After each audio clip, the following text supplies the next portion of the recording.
Hi, welcome back guys, this is your friend Collar. What if with another fiction? What if Deku become Ironman in an epic? Oh, now before starting, please give this video a like and subscribe to the channel if you want more videos like this. Now let's get into the fanfic. Fireworks lit off in the sky, and the buildings of Island were covered in bright lights. We are here at the International Island Technology Expo, the most exciting show of technology in the world, said a newswoman to a camera. Now, after the tech demonstrations, it's time for the awards ceremony. The crowd cheered inside the stadium as the head of the expo, Melissa Shield, took the stage. Hello everybody, Melissa said into the microphone. Thank you all for coming. I hope you've all been enjoying the expo so far. WOOHHH. The crowd cheered. I think that answers my question. Melissa smiled. Then without further ado, let's get the awards ceremony started. YHHH. The crowd went wild. Melissa's assistant came and gave her the award. Now, at most award ceremonies, they save the best for last. But we're not going to make you all wait in suspense. Let's start with the big one,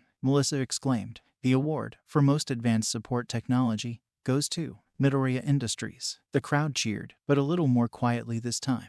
Now, as per usual, Izuku Midoriya won't be appearing in person, and instead his lovely wife will be receiving the award. Give it up for Ochako Midoriya, everyone, Melissa said. Ochako walked up to the stage to roaring applause and a few envious glares in a fancy yet rather simple dress. Thank you, everyone, Ochako said, taking the award. Me and my husband are happy to receive this wonderful award for the 5th time in a row. And of course, I'll be happy to accept all the other awards we'll be earning tonight. Oh, a bit cocky, aren't we? Melissa playfully teased. Well then again, given past expos, I can't exactly fault you. Yes, but before we go on, Ochako pulled out a flashcard. Izuku wrote down a speech for once. Some words from the elusive Izuku Midoriya.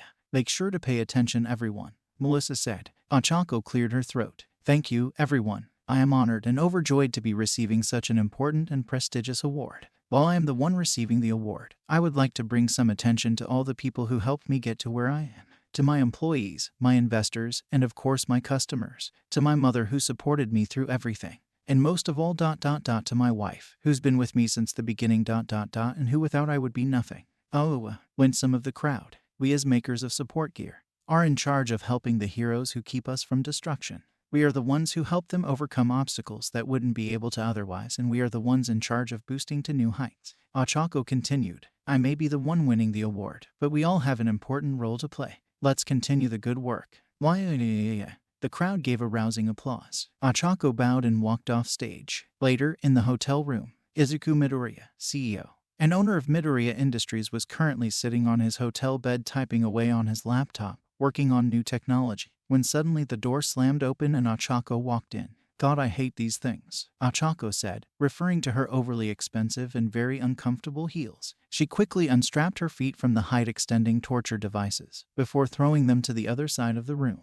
I said you shouldn't have bought those. I told you your feet would hurt. Izuku closed his laptop and directed all his attention to her. You could have just gotten something more comfortable. Yeah, but comfortable and good-looking don't go together. Ochako sighed as she kept getting undressed. And if I don't look my best, then we'll get 50 online posts about how I might secretly be a Namo. And besides, these shoes were a steal. They look way more expensive than they actually are. You always look your best, Izuku grumbled. And anyone who calls you a Namo isn't worth listening to. Ochako gave a kind smile at her husband, walking up to him and cupping his face in her hands. I know, but not everyone can see things like you do, and I have to make sure the public opinion is high. Then, Ochako's expression changed from loving and tender to upset and disappointed. Speaking of opinions, the card. Yeah, you changed it, Izuku pointed out. Of course I changed it, Ochako yelled, taking her hands off Izuku and pulling out the card. I'm not if really deserve this. I wouldn't be able to do anything without help. Izuku, what have I said about self-deprecation? I wasn't doing that. I was just being humble, Izuku argued, waving his hand defensively. Okay, first of all, there is a time and place for humbleness. If you're too humble or are doing it at the wrong time, then it actually makes you sound arrogant. And 2, no you weren't, Ochako scolded him. She walked over to the door before opening it and yelling down the hall. Chizome, bring me one of the awards. Izuku gave her a confused look. What are you? Their bodyguard, Chizome Akaguro, showed up quickly with one of the awards they had gotten. Here you are. Thank you. You're dismissed, Ochako said, letting Chizome bow and take his leave before closing the door. Then she grabbed Izuku, dragged him in front of a mirror, and stuck the trophy in his hand. Look at that, Ochako said. You did this. You earned this. Yeah, but I couldn't have done this without. Ochako cut him off. And without you, this could never have been done, Ochako said. Repeat after me. I deserve this. I deserve this, Izuku said hesitantly. Louder, Ochako chanted. More confidence. Don't look at me, look at the mirror. I deserve this, Izuku said, slightly more confidently, like he was trying to convince himself. Louder, believe in yourself, Ochako encouraged. I deserve this, Izuku yelled at the mirror. Again, Ochako shouted. I deserve this, Izuku repeated. One more time, Ochako said. We deserve this, Izuku shouted, a smile forming on his face. That's right, hey, Ochako said. That's cheating. Maybe, but I feel better about taking credit for things if you're taking credit with me. Izuku laughed. Ochako started laughing with him. Fine, fine. If it helps. Ochako moved Izuku's arms up, moved in front of him, and then lowered his arms around her, then put her hands on Izuku's. There, feel better? She asked, smiling brightly at him. Much. Izuku smiled back at her. The two of them laughed for a little while before returning to their conversation. I'm sorry for making you go out there by yourself. Izuku apologized. Ag, Izuku, I love you, but you need to stop apologizing. Trust me, I'll tell you if you've done anything you need to apologize about. Ochako said. Understood. Understood. Izuku smiled. Good. And, if you want to make it up to me. Ochako slid out of his arms. You'll go to the investor tech demonstration. Izuku's smile fell, and he started to look away from Ochako. Ochako, I. Izuku put down the award as he began thinking over the request. Izuku, look at me, Ochako said, making sure his attention was on her. You haven't gone outside in years. You need to show your face to the public again, or at least just our investors for now. Izuku looked at her, his eyes conveying his inner confliction, before eventually sighing and giving in. I'll do it ... for you. Thank you. Ochako leaned in and brought her lips to his. The kiss didn't last long, but it served its purpose of comforting Izuku, putting him at ease about his decision. Their lips parted, and Izuku looked down at his smiling wife. Don't worry, I'll be with you. Always, Ochako whispered. Izuku smiled back at her. I know. For that night, Izuku put his troubles aside and let himself be at ease. A few weeks later, Izuku breathed deeply as the limousine brought him to his destination.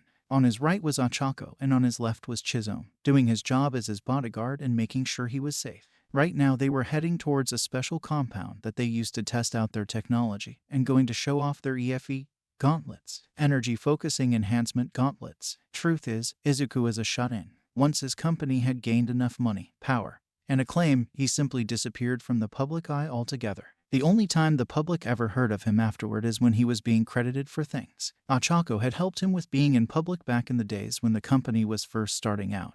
And after they had gotten married, she had been encouraging him to go outside more and get back into the public light. These attempts have been mostly fruitless, but today was her first success. The limo stopped. Looks like we're here, Chizome said, opening the door and looking around, before getting out of the way so Izuku could leave. Izuku got out of the car, blinking rapidly as his eyes tried to adjust to the sun. The three of them, as well as a few guards, walked into the facility. So ... what kind of people are the investors? Izuku asked. They're investors. They want money, Chizome said. Show them something that can make them money, and you're on their good side, which shouldn't be hard. The EFE gauntlets are some of our most impressive products yet. Pretty much anyone with a quirk that shoots out any sort of energy is gonna want it. Ochako said. Megire, Endeavor, Charge a Bolt. Ground Zero, Izuku suggested. No, Ochako and Chizome said in unison. He is permanently banned from receiving any of our gear. Ochako grit her teeth. Now, is that because he bullied Izuku when they were kids, or is it because he is almost single-handedly responsible for your hero career not taking off? Chizome asked. Yes, Ochako shouted. Ochako had tried to be a hero in order to provide for her family. However, after failing the entrance exam and being put in general education, her only chance to get in would have been to impress UA at the sports festival. However, luck was never on her side. As for the first two sports festivals, she got put up against Bakugo in the first round. And in the third sports festival, her first round was against Shoto Todoroki. So as you can imagine, she already didn't like Bakugo that much. And when she found out what he did and said to Izuku, she hated him even more. God, I hate that prick, Ochako exclaimed. How has Stain not tried to cut his head off yet? Ochako. Izuku gave her a serious look. I'm sorry. That was wrong, Ochako said, looking ashamed. I really hate that guy. Izuku sighed. Bakugo had always been a bit of a sticking point for the two of them. Izuku had always tried to point out the positives of Bakugo, something that got easier as he matured into a more rational and less aggressive person. Ochako would then often point out the many not-so-positive qualities, like his short temper, violent tendencies, past history of bullying, foul mouth, a large amount of property damage he caused back in his early days, etc. When the company got big, Ochako had desperately wanted to expose Bakugo's past to the public and bring his hero career down. Izuku managed to talk her out of this, and the two came to a compromise. They would keep quiet about Bakugo's bullying, but he would be banned from obtaining any of their support items. Ever since then they didn't mention him much. The only time Izuku would ever bring him up is when he tried to convince Ochako to unban Bakugo. This was always met with stonewall rejection. After a bit more walking they finally reached the test chamber. The test chamber was a small viewing box that looked down at a large white room. The only thing separating the rooms was thick glass. Inside the viewing box was a bunch of old-looking men in suits. The investors. "Ah, Mr. Midoriya," one of the investors said. "It's a pleasure to see you." "A pleasure and a surprise," said another investor. "This one is not sounding as happy. After so long I had thought you would never have come out of your hole. I apologize for that." Izuku bowed. "Enough," Ochako said to the investors. "You came here to talk about technology. You know, the thing that's making you money. Not my husband's usual lack of presence." "I agree," said an impatient investor. "I would rather get this over with quickly." "Good. Now if everyone could direct your attention to the test chamber," Ochako said. Inside the test chamber was a man who was wearing the EFE gauntlet and 3 targets. "Everyone, this man has a quirk called air bullets. He can condense air into pellets and shoot them out of his hand," Ochako explained. "This quirk has 2 major issues, however." Ochako then lifted up her hand and spoke into her watch. "Sir, please demonstrate your quirk without the gauntlet." The man lifted the arm without the gauntlet and aimed at the targets. He shot out a bunch of weak air pellets for his hand, most of which went flying all over the place, and the few that hit the targets didn't do much. His pellets are difficult to aim and are rather weak, Ochako explained. "However, with the gauntlet." "Sir, please demonstrate your quirk while using the gauntlet." The man raised his other arm and used his quirk again. This time, rather than a bunch of weak, scattered pellets coming out, instead a single, focused air bullet flew out at the target and destroyed it immediately. The investors looked impressed. "Izuku, if you wouldn't mind explaining the gauntlet." Ochako put the focus on him. Well, the gauntlet focuses energy projectiles and condenses it before focusing it outward. This causes any energy projectiles that are fired from the gauntlet to become stronger, faster, and more focused," Izuku explained nervously. "Mind you, there are some drawbacks. For one, this only works for energy-based projectiles, and it also doesn't allow for wide attacks. However, the gauntlet can be deactivated, allowing heroes to use their wide attacks again." Very impressive. I can imagine this will sell quite well," said one of the investors. "Agreed," said another investor. Suddenly, everything started to shake. "What was that?" asked one of the investors. BRRRRR. BRRR. Intruder alert. Intruder alert. Intruders. Chizome went on edge. "All right, everyone get out. We need to." And the roof collapsed, and everything went dark. Sometime later, Izuku groaned as he slowly regained consciousness. He opened his eyes and saw that he was in an unfamiliar room. It was rather plain and dull, as well as being extremely clean. Where am I?" Izuku asked no one in particular. He tried to move but found that he wasn't able to. He turned his head and saw he was tied down to a chair. Izuku's eyes widened as alarm bells rang in his head. Before he could act on the panic that was rising within him, the door in front of him opened, and in came what he assumed were his kidnappers. A man with black hair, a large coat, white gloves, and a bird mask, another man with a similar mask as well as a white hood that completely covered his face, and a strange black bird doll. "Hello, Midoriya Izuku," said the man in the coat. "Welcome to the Shy Hasekai." "Hello, Midoriya Izuku," said the man in the coat. "Welcome to the Shy Hasekai." Izuku's eyes widened. He recognized that name, and what it meant. "The Yakuza." Izuku gasped. "You're the Yakuza." "You know it," said the doll. "Allow us to introduce ourselves. I am Overhaul, the leader," the man in the coat said. "The one in the white is Chronostasis, and the small one is Mimic. What do you want with me?" Izuku asked, breathing rapidly as fear filled his veins. "Your brain," Overhaul said. "More specifically, your knowledge." "My knowledge," Izuku repeated. That was not the answer he expected. At best he thought that he was being held ransom, and at worst he thought he was going to be assassinated. "It would be easier to show you," Overhaul said. "Chrono, untie him." Chronostasis nodded and walked behind Izuku and started untying the restraints. "Don't do anything stupid," Chronostasis said as he finished freeing him. Izuku got the message and stayed as still as possible, showing no resistance whatsoever. "Follow us," Overhaul commanded as he started walking out of the room. Chronostasis nudged him, making Izuku stumble forward and start following Overhaul. The Yakuza base was cramped and dreary, with Yakuza members trudging through the long, gray, narrow hallways, avoiding eye contact with all of them. Izuku nervously walked with the three villains, wondering what exactly they could want with him. Maybe they have someone with an intelligence-stealing quirk. Maybe they want my support gear designs. Or maybe Izuku went from thinking to muttering without noticing. Shut up, Mimic shouted. Quit your yapping. We're already here. Izuku looked up and saw a door with two Yakuza guarding the door. The guards stepped aside as Overhaul walked towards them, before opening the door and revealing what's inside. It was a lab, a quite up-to-date one in fact, filled with all the chemicals and equipment that he would put in one of his company's labs. It was also very, very clean. Like not a speck of dirt had inhabited this lab since it was created. The only thing that seemed out of place was the mattress in the corner. Only one person was inside the lab. Was another man in a bird mask. This one looked like a plague doctor. This will be where you'll be staying, Overhaul said. You see, the Yakuza has had problems re-establishing itself in today's society. You're going to help us in our rise to power. Chronostasis took out one of Midoriya's support items, the bracer boots. Izuku's eyes widened. How did you get that? We bought it, an entire shipment of it, Overhaul explained. After all, we are one of your company's distributors after all. What? Izuku was horrified by what he was hearing. That's impossible. Neither me or Ochako have ever agreed to dealing with the Yakuza. Yes, but you and your lovely wife aren't keeping track of every crate of gear you create, and some members of your company know that and decided to make a little extra money, Overhaul said. They ship out your gear to black market distributors and let them sell it directly to the villains. Izuku's mouth was hanging open in shock. And my tech ... is in the hands of villains. He had spent most of his life trying to make the gear to help the heroes that help people. Years of him researching and testing, all the sake of others. And now he was being told his tech was in the hands of those who would use it to hurt others. No, I can't let this happen. I have to do something. Then Izuku remembered where he was. Damn it, but I can't do it from here. I'll ... have to wait for the heroes to rescue me. Something about that thought pained Izuku. The feeling of being saved, of being helpless. It brought him back to when he was in middle school, being tossed around and laughed at. He remembered being Deku. Hey, are you paying attention? Mimic shouted, bringing Izuku out of his thoughts. Sorry, Izuku stuttered. As I was saying, Overhaul gave Izuku an annoyed glare that made his skin crawl.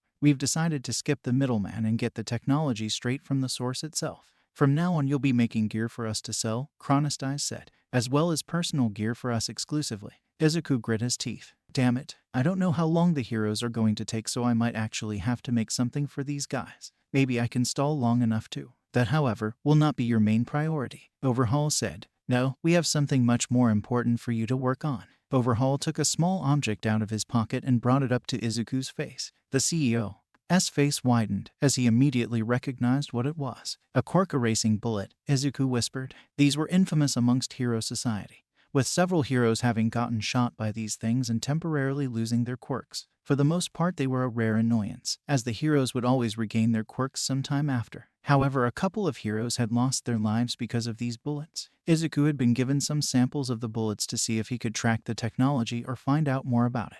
While Izuku didn't find out much more than they already knew about the bullets, other than one disturbing fact. The base chemical of the bullet was not a chemical at all, but human blood. Are you ... are the Yakuza the ones producing these? Izuku asked. No one had been able to track down the ones producing the bullets. The distribution system was too complex, and the thugs they captured were too terrified to talk. That's right, Overhaul said. These are what is going to bring the Yakuza back to its former glory. Up until now we've been unable to make the effects permanent, and so that's what you want me to do. Izuku interrupted him. You want me to make the bullet's effect permanent, and we want you to make a cure for the bullet as well, Overhaul said, deciding to ignore the fact that he was interrupted. We'll sell the bullets to the villains, and the cure to the heroes. Our power and influence will grow, and the Yakuza will return to their rightful place as the rulers of Japan. Izuku looked at the bullet. What Izuku could do what Overhaul wanted him to do, then the Yakuza would in fact become the most influential crime lords in the country, beating even the League of Villains in their prime.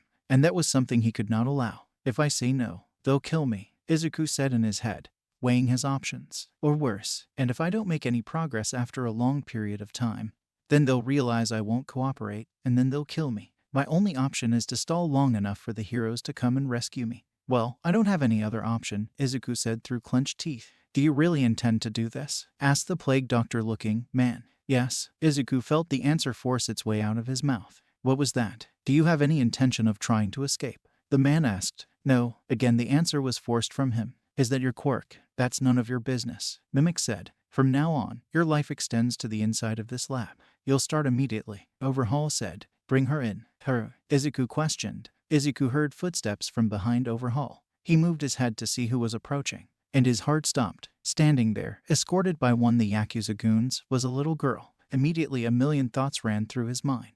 Why is there a little girl here? Is she a hostage? One of the Yakuza's kids? A kidnapped victim? Wait, Izuku thought. What does this have to do with the bullets? Oh no. This is Eri, Overhaul said. Her blood is the main component of the bullet. Cold dread ran through Izuku's veins. His worst fear was confirmed. He took another look at the little girl, and she flinched just from his glance. She was obviously terrified. He looked back at Overhaul with a look of shock and disgust. You want me to take the blood out of a little girl? Yes. Is there a problem with that? Overhaul leaned over him intimidatingly. But to the surprise of everyone, Izuku didn't shrink back in terror, instead keeping his disgusted gaze on the crime lord. Izuku had no idea where this courage came from. He certainly felt absolutely terrified, but somehow it seemed like Eri's presence had given him strength he didn't know he had. Overhaul was tempted to give Izuku a show of force, but decided on something else. Either you take her blood, or I will, Overhaul threatened. That made Izuku step back. He looked over at Eri, who was starting to tremble in fear. His options were limited, but he needed to do something about this. Needed to take control of the situation.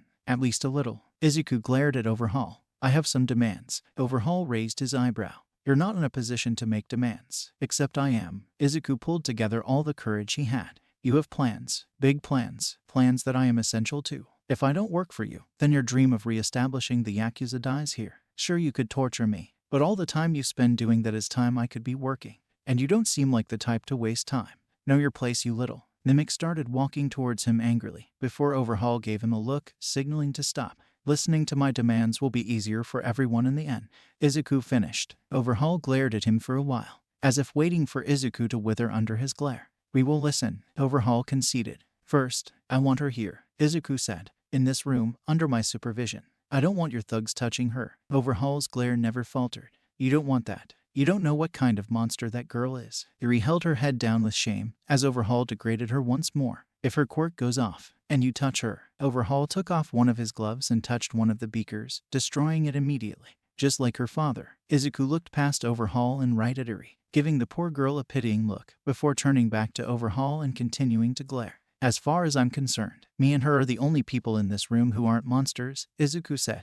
The tension in the room was palpable, but Izuku refused to lose his nerve now. He couldn't do much for this girl, but he could at least try and get her away from them. Fine, I'll leave you a tranq gun in case her quirk goes out of control, Overhaul said. Anything else? I don't want anyone touching anything in my lab, Izuku said. No one touches the vials, the chemicals, the tech, Eri, nothing. Fine, Overhaul said. He didn't want his goons touching things in here anyway.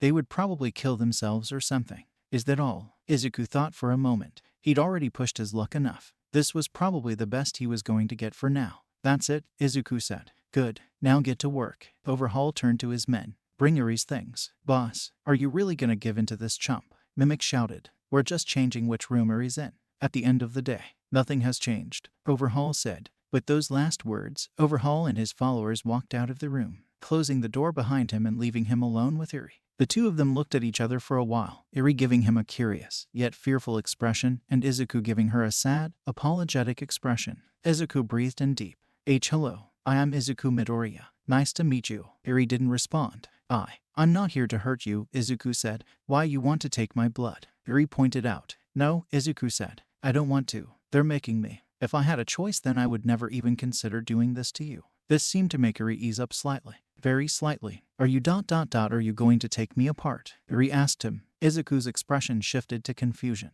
Take you apart? Like the glass, Eri said, pointing to the beaker. Izuku was very befuddled. Didn't Overhaul destroy that with his quirk? How is it still here? Unless, maybe his quirk lets him take things apart on a molecular level and then put them back together. Is Eri saying he's been doing that to her? But that would mean in the brief time she was destroyed she would be. The mere thought of what Eri was implying made Izuku want to vomit. Izuku has known Overhaul for less than 3 hours, and he has already rocketed to the top of the rather short list of people he hates. No, Izuku said firmly. No, I won't do that. I will never do that. So long as I'm here, you'll never have to go through that again. Eri's eyes widened, shining with hope for a moment. Then, as if she was afraid to feel hopeful, she sunk back into the feeling of terror. I know you don't want to do this. Neither do I, Izuku said. But if I don't take your blood, then they might hurt you again. So please, just go along with me. After a few moments, Eri gave a hesitant nod. Izuku breathed in deep. As he walked Eri to the chair and then pulled out the equipment, he wondered if he was really going to do this. If he was going to do something so wrong. As Izuku administered the anesthesia, Eri started getting confused and panicked. Why am I sleepy? Eri asked as she desperately tried to stay awake, scared of what would happen if she let herself drift off. It's okay. It's okay. Izuku calmed her. I'm just putting you to sleep so you're not in pain during the process. I promise, I'm not going to hurt you. Eri looked into Izuku's eyes. She didn't see the usual annoyance that she saw in the Yakuza goons, or the indifference from the 8 precepts, or the disgust from Overhaul. Instead, she saw sadness, protectiveness, and honesty. It seemed like this man truly did not want to hurt her. That unlike everyone else, his words and promises were not empty. Eri closed her eyes, placing her hope and trust in Izuku for the moment, before falling into a deep sleep. Sometime later, Eri groggily opened her eyes. She felt weak, weaker than usual, and dizzy. Her head hurt too. These feelings were familiar to her, as this is what she typically felt like after getting her blood drained. She quickly looked around and was surprised to see she wasn't on the chair, but rather in her bed. Whenever she had passed out during the blood drawing before, Overhaul would typically wake her up immediately and then force her to walk back after he was done. She was still in the same room. It just looked like her bed had been moved here along with some of her things, and she could see Izuku working on something close by.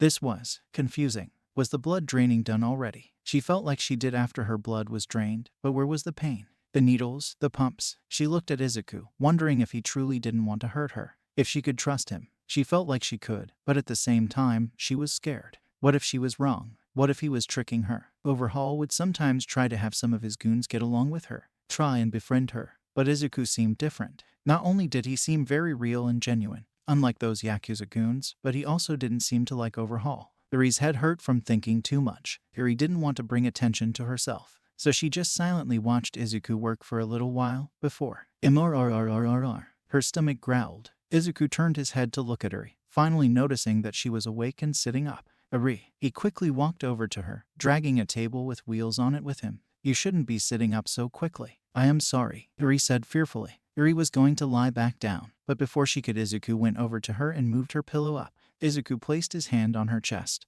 and moved her towards the pillow, letting her lay back against it. Izuku hands ... They felt so ... kind.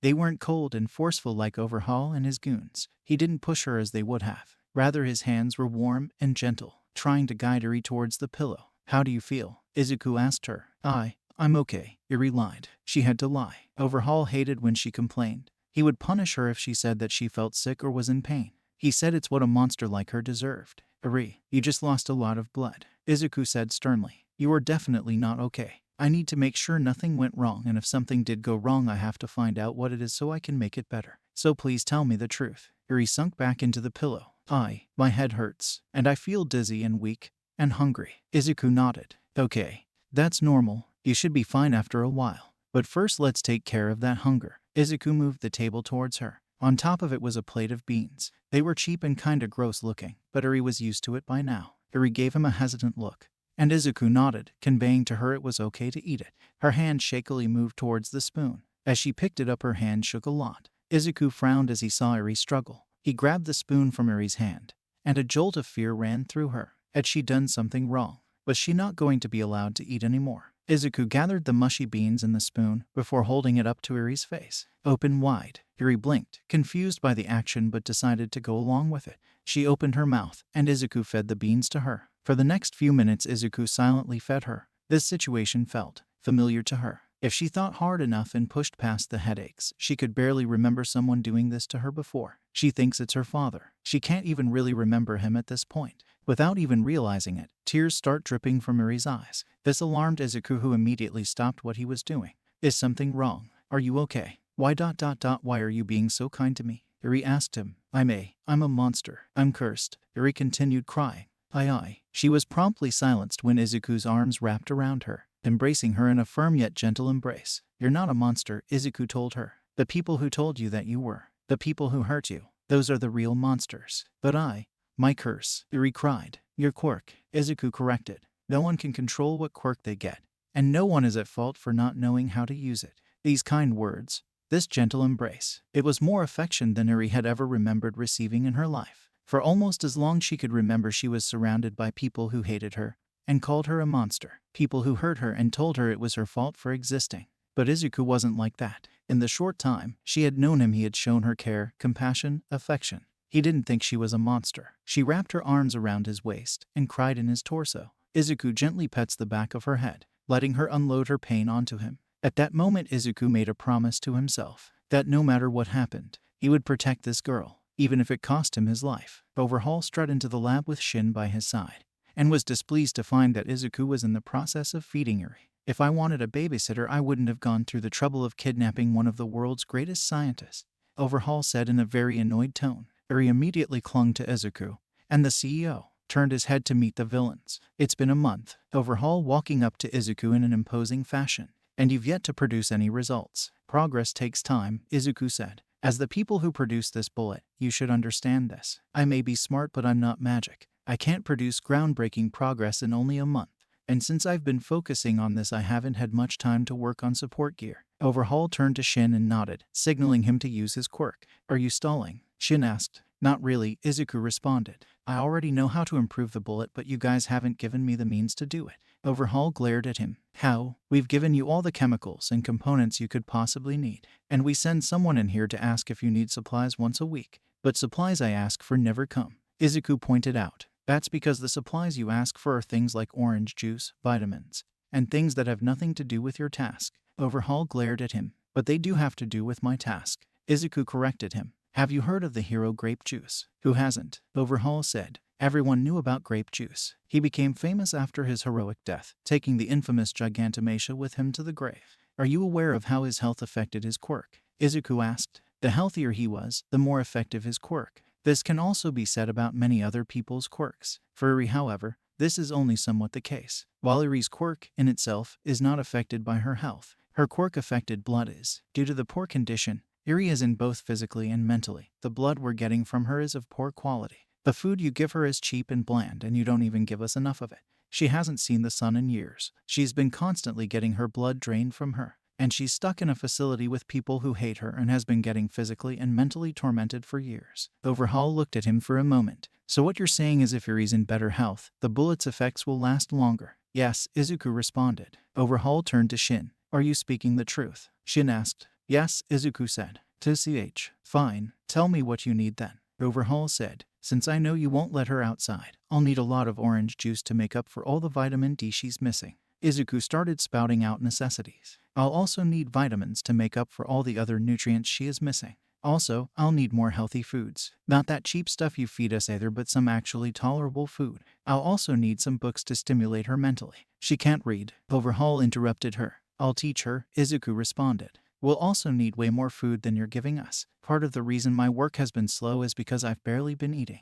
We've been giving you enough food, so why is it you're the one hungry? Overhaul asked. You give me the bare minimum, and you give her even less. So when I give her my food, there's not enough food for me left over. Izuku explained. You know what? It would be better if you just supplied us with food every month and we'll ration it out from there. There's no refrigerator or stove down here, Overhaul pointed out. I'll make one, Izuku said. I'll also need you and your men to visit as little as possible. A person's health state can affect their physical health, and as you can see, her mental health is not exactly the greatest, in no small part because of you. So the best way for her to recover would be as little exposure to you and your men as possible. Fine, I didn't intend to storm into here every month anyway. I'll be sending an inspector every month to make sure you're not up to anything, and someone to give you food and supplies every month. Overhaul said. Is that all? Izuku asked. Yes, now get back to work, Overhaul said as he and Shin walked out of the room. Izuku breathed a sigh of relief. It looks like it worked. Ever since Izuku was a child, he'd always analyzed quirks, writing down details and theories in his notebook. At first, he intended to use these notes to help him become a hero, but when that dream was dashed, he repurposed them to help him in his support gear construction. He'd been analyzing quirks for years, which meant he knew exactly how many different types of quirks work, even if he's never seen them before. Shin's quirk was in the rare category of what Izuku called truth quirks, quirks that forced someone to tell the truth or prevented them from lying. And while it was rare, it was not entirely unique. He's seen quirks like it before and as such has figured out how it functions. For example, how does a truth quirk define and figure out what the truth is? It's not like the quirk fact checks with some omnipresent being, so it's not like the quirk itself knows the truth. The answer, it reads the victim's mind. It checks the person's mind for what they think the truth is. The keyword being what they think is the truth. What someone thinks the truth is, and the truth itself is, can be completely different, and a truth quirk would never know. To simplify, if an innocent person mistakenly thought that they had killed someone, then the truth quirk would make it look like they really did kill someone. A truth quirk simply prevents someone from lying. It does not reveal the truth. And what someone thinks is the truth can be manipulated. Some people with mental quirks, or just significant mental training, someone could trick themselves into thinking a false truth. And while Izuku didn't have nearly the mental fortitude or training to pull something like that off, he could do something much simpler. Wordplay. You see, words were a funny thing in that they don't have any inherent meaning or purpose. If humans decided tomorrow that red should be called blue and vice versa, then that would be the case. And as such, many words could carry multiple meanings and could be interpreted in different ways as well. That's why when Izuku said that he wasn't stalling, he wasn't technically lying. If in his head Izuku defined stalling as deliberately not doing his work in favor of doing nothing. Instead, he was prioritizing other things and allowing things to impede his progress. While most people would define that as stalling, if Izuku could convince himself that it wasn't, then he could basically lie to Shin despite his quirk. This method was only so effective, however. If Shin started asking him specific questions or asked for details, then he could probably figure out that something was up. Which is why Izuku had to make sure his answers were formulated in a non-suspicious way and that he had reasonable excuses for his actions. The part of Shin's quirk that was unique was the fact that his quirk forced you to tell the truth. Normally, truth quirks just let people spot lies or keep people from lying, but Shin's quirk forced you to say whatever secrets are hiding. It's an extremely powerful quirk that was hard to counter. After theorizing about how this quirk worked, Izuku came to the conclusion that this worked like an internet search. The quirk searches your brain for an answer to whatever question Shin asked, and then forces you to say it out loud. The best way to counter this was to think of what Shin is going to ask you beforehand. Come up with an answer that wasn't a lie, answered Shin's question, but also didn't give away too much. Izuku sighed. Dealing with Shin's quirk would be a massive obstacle in his endeavors. His only saving grace is that apparently he wasn't around all that often. His quirk was so useful that Overhaul always had him doing work outside the base. Growl. Izuku grimaced. He hadn't been exaggerating when he said he wasn't eating much. Almost all of the food was going to Eri, with Izuku only ever eating a few spoonfuls at most. He shook his head. He couldn't think about it. If he thought about how hungry he was, then that would just make it worse. He needed to get back to feeding Eri, who was looking at him with concerned eyes. I'm fine, Eri. Let's go back to eating. Izuku tried to comfort her, forcing a smile on his face. Izuku sat down and was about to pick the spoon when Eri snatched it up instead. She determinedly scooped up some of the food and held it up to Izuku. Eat. Izuku was taken aback. In the month he and Eri had been here, she was always either meekly clinging to him or watching him work from her bed. Whenever she got concerned about him, she would usually just look at him with sad eyes. So it was a bit surprising to see her do something like this. After getting over his slight shock, Izuku smiled, this time more genuinely. I'll be fine, Eri. I'm an adult, I'll live. You're still young, and you keep having your blood drained from you. You need to eat a lot. Eri shook her head definitely. I am full. Please eat. Izuku wiped a tear from his eye. He had never seen her so determined before. He was so touched that she cared about him so much, although it probably shouldn't have been surprising. After Izuku got close to her, he learned that she was starving for affection. Every time he so much as patted her on the head or gave a simple work of praise, she would look like you just told her they were going to an amusement park. She would always do her best to help him, sometimes handing him tools or vials, trying her best to earn his praise and affection. It was cute, but also horribly sad. It made Izuku wonder about Eri's origins. He'd figured out that her quirk awakening had accidentally caused her father's death. But what about her mother? Izuku had asked her about it, but whenever he did, she would get really upset, so he didn't push it. Growl. Izuku held his stomach. I guess a few bites won't hurt. A little over a month later, after all the supplies came in, life in the lab became much less miserable. Eri had gotten slightly more energetic now that she had some more nutrients and wasn't getting the blood drained from her as often. Izuku was no longer left wanting for food, now that they were being supplied with an abundant amount of food every month, to be stored in their fridge and cooked with their stove. Now of all times, Izuku was glad that Ochako insisted they both do the cooking themselves, rather than getting professional chefs to do it all the time. Izuku hadn't shown much of his progress on the bullet, stating that he needed to wait until Eri was fully healthy before continuing with the blood experiments. Overall, things have been going relatively well, all things considered. However, as Izuku waited for the heroes to arrive, he felt this itch. Not a physical one, of course, but more like a mental one. It felt like he was doing something wrong, and it frustrated him more and more the longer he waited. But what else could he do? Izuku asked himself that question in his head as he put together a protective chest armor. He did have to produce some results, otherwise they might just kill him, so he was making some support gear. "Eri, could you pass me the screwdriver?" he said. Eri nodded immediately, before running over to the other table. She stepped on a box to reach the tabletop and grabbed the screwdriver. When she handed it to Izuku, he looked down at it and frowned. Eri became worried when she saw this. Did I do something bad?" No, it's my fault," Izuku said, putting down the tool. "I should have been more specific. I needed the other type of screwdriver. I'm sorry." Eri still felt like she was at fault, despite her lack of knowledge. "It's not your fault." Izuku was cut off when the door to the lab suddenly opened. "Hey, are you Midoriya?" Izuku said a person in a hero costume. Izuku's face lit up. They were finally here. "Why, yes, that's me," Izuku responded quickly. "Well, hurry up, we're getting you out of here. Grab the kid, come on," the hero said, moving out of the way. Izuku immediately scooped Eri up in his arms and ran for the door. He ran past the door and towards freedom, or so he thought. He barely made it a foot past the door before the hero grabbed him by the back of his collar and threw him back into the room. Izuku fell onto his back, Eri spilling out of his arms and onto the floor. "Waga!" The hero snickered as he put his foot on Izuku's back. Izuku looked up and saw a sinister grin on the hero's face, and then Overhaul stepped in. "Midoriya, I don't believe you've met our friend here. This is Fuhai, one of the heroes on our payroll," Overhaul explained. "In fact, almost all the local heroes are on our payroll." The paid-off hero kicked Izuku in the ribs. Not that I need to get paid to not save your ass," the fake hero said. "You blacklisted me from getting support gear." "Wait," Izuku realized something. "I recognize you. You're that hero who rushed in to fight a villain even while he was holding civilians hostage. 2 people died because of Yoa. I didn't even need to pay him this time. All I had to do was offer him the chance to put you in your place." Overhaul glared at him. "Perhaps next time you'll speak to me with more respect. You're free to beat him now, Fuhai. Just don't touch the girl." Overhaul left and Fuhai smirked, before picking Izuku up by his hair. Gladly, Fuhai punched Izuku in the face, before giving him another blow to the gut. "No, don't hurt him." Eri ran over to Fuhai and started pulling on his pants sleeve. Fuhai wanted to kick the girl off him, but Overhaul warned him against hurting her and he did not want to cross him. So instead he just kept beating up Izuku. Blow after blow after blow. 10 minutes later, Fuhai slowed his assault and looked at his work. Izuku was beaten and bruised. His face was swollen and blood dripped from his mouth and nose. Satisfied, he dropped Izuku to the floor. Eri, whose eyes were swollen, red and filled with tears, clutched Izuku, relenting her uselessness. Izuku struggled, moving his arm to pet Eri's head in an attempt to comfort her. Fuhai spat on the back of Izuku's head. "Heh,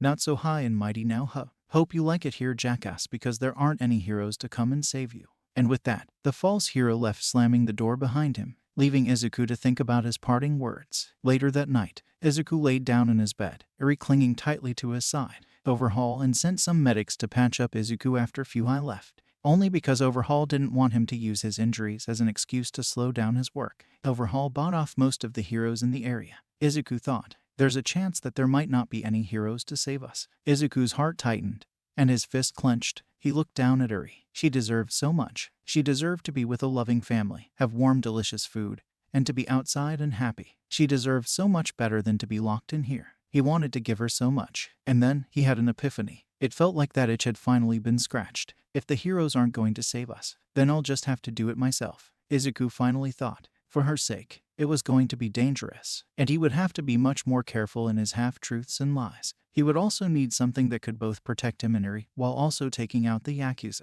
He looked around the lab, and his eyes landed on the chest armor. He needed armor. High-tech armor that was capable of taking attacks and that was stocked with weapons. And a few quark-erasing bullets too. He already had designs in his head, but there was one problem. In order to power something with enough defensive and offensive power to break out of here, he would need a power source that was both extremely potent and small enough to fit in the armor. Izuku started coming up with ideas rapidly, trying to see what he could use. And then his mind wandered to an old idea of his, one that he deemed would take too much time to research and produce. The arc reactor. Well, if the heroes weren't coming, then he had plenty of time. He grabbed his notebook and started sketching, rapidly moving his pencil around as he brought everything together. When he was done, he looked at his work, a suit of armor with the arc reactor at its core. He smiled widely at the design. Perhaps his long-standing love of heroes had influenced the design.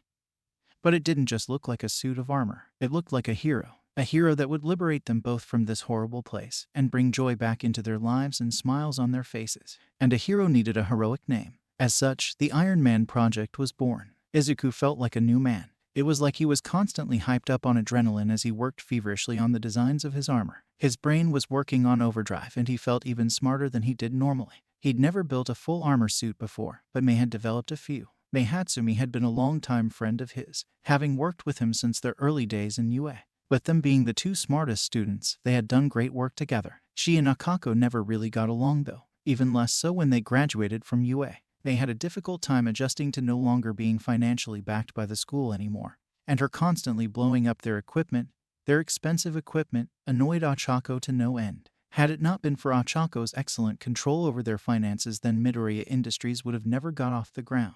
Even after the company became successful, Ochako still disliked her. Izuku decided it was a good idea to keep the two away from each other, and Izuku would talk to Mei himself. It was only until after they got married did Izuku realize why Ochako hated the idea of him going to meet an attractive female by himself, away from her. Izuku smiled at his past stupidity. The arc reactor was the most important part and would likely take the longest. As such, he would like to focus on that first. However, he still needed to produce results with both the quirk erasing bullets and the other support equipment. So he would work on the armor, and when he finished, he would make weaker, single pieces of the armor and give them to Overhaul while he worked on the arc reactor and the quirk erasing bullets. It was a more chaotic schedule than he would have liked, but it was all he could do. Alright, the blueprint should be finished, Izuku muttered to himself. The blueprints for the armor was separated into different parts so as to not elect suspicion. Okay, so I'll start on the arc reactor for an hour, then move on to the helmet, Izuku muttered. Hurry, it's time to get to work. The young girl nodded and gave him her adorably determined look. Izuku ruffled the hair of his tiny assistant as the two started on their day. 3 months later. Boom. Darn it, Izuku shouted, hitting the blast shield in frustration. Iri brought him a drink to help cool him off, both literally and metaphorically. The arc reactor was proving to be troublesome. After 2 months of working, he had finally gotten the thing to turn on and the energy to flow. The issue was, finding a way to contain such potent energy in such a small object was proving to be a rather daunting task. In other news, he had made progress on the helmet and gauntlets, but he wouldn't be able to really finish any of the armor. He did make a lot of progress on the quirk erasing bullets. In fact, he would probably finish making the permanent version in a few months. Of course, he still had to give something to Overhaul, so he just made a slightly improved version of his bracer boots and handed it off to him. Izuku sipped his drink when suddenly he heard the door open. It was 2 of Overhaul's goons with a crate. "We're here to give you the food," said one of the goons. "Come in, and don't touch anything," Izuku told them. "Got it," the goon said. The goon then looked at the 2 goons guarding the doors. The guards nodded their heads, and the goon nodded his head back and then walked into the room, closing the door behind him. Izuku noticed the odd behavior and immediately took a stand in front of Iri. "What's going on? You want to get out of here, right?" the goon said in a hushed tone as he unpacked the food. Izuku's eyes widened. "What are you talking about? Keep it down," the other goon said. "If we want to pull this off, then we'll need to make sure Overhaul doesn't hear a word of what we're saying." "Language, and pull what off?" Izuku said in a hushed tone. "Destroying Overhaul and the Yakuza," the goon said. "What?" Izuku had to try not to shout out in shock. This had to be a trick of some kind. "You idiot, now you got him confused," the other goon scolded. "Let me explain. When he signed up for the Yakuza, we thought we were joining a criminal group with class, with respect, with honor, and back when the boss was in charge, it was like that. He knew what it meant to be a Yakuza, a real Yakuza. Then Overhaul put him into a coma and forced everyone to follow him, or else he'd kill him with his quirk. He filled the Yakuza with trash and rejects. He started crossing lines the boss said not to cross. He took a villain's name.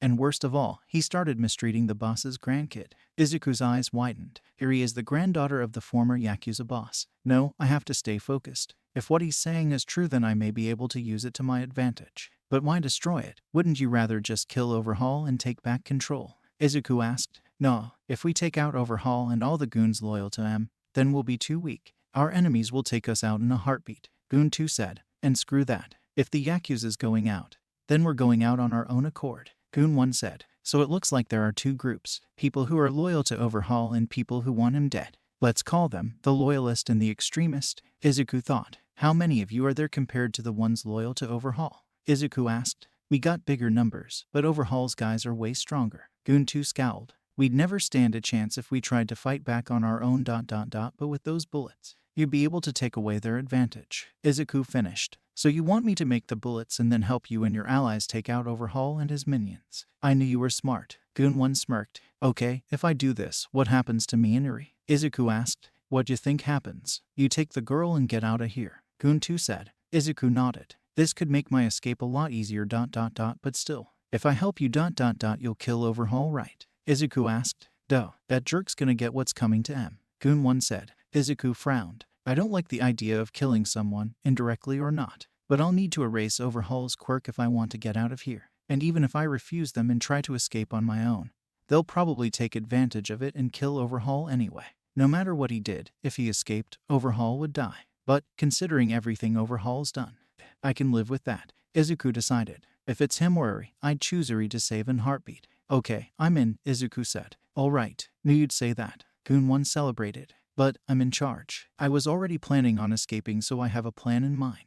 Izuku explained. You and your friends do as I say, and Overhaul won't know what hit him. Sounds good to me. Goon-2 said. What's the plan, boss? 2 months later, Izuku looked at the inactive arc reactor behind the blast shielding. Come on, please work. Izuku prayed under his breath. Izuku pushed the button, and the energy started flowing. The arc reactor lit up, getting bright and bright. Izuku looked at some screens next to him. Come on, come on. The energy kept glowing brighter as more power was growing inside the reactor. And now, Izuku said before pushing another button. The machine died down, but the reactor kept glowing brighter. Stabilize, stabilize, stabilize, Izuku begged. The light became even brighter, illuminating the entire lab and forcing Izuku to look away.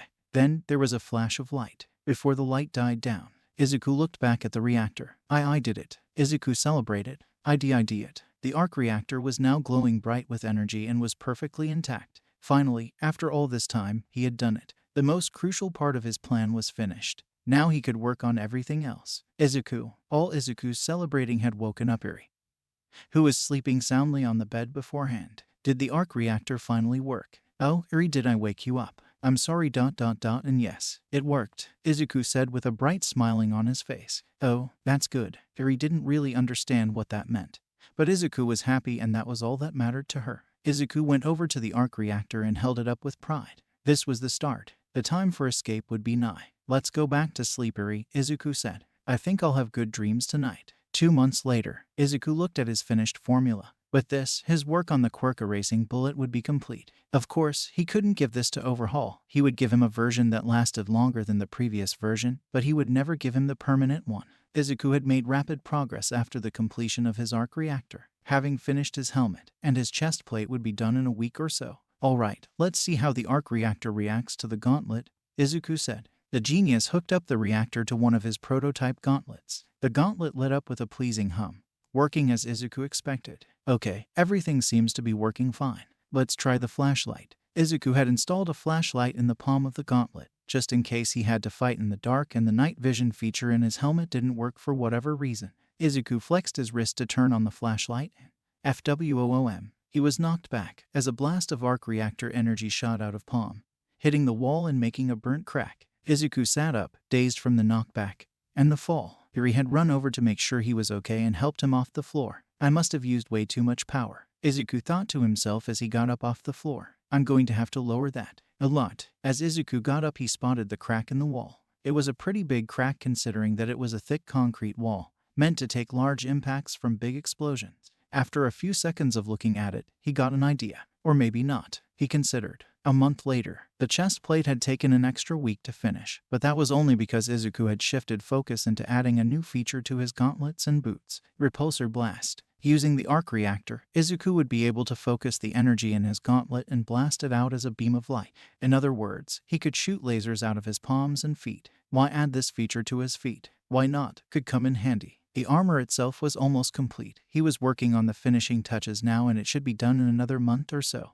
As the time of their escape drew closer, Izuku started to think of Ochako. How was she doing? Had she moved on? What would he do if she didn't want him anymore? What if she didn't like Eri? What if? Izuku shook his head. No, I can't think of Ochako like that. She'll be fine. When I come back, we'll all celebrate. As a family. He had almost no doubt he would adopt Eri when they got out. The only possible issue that could disrupt that plan is if Ochako was against it.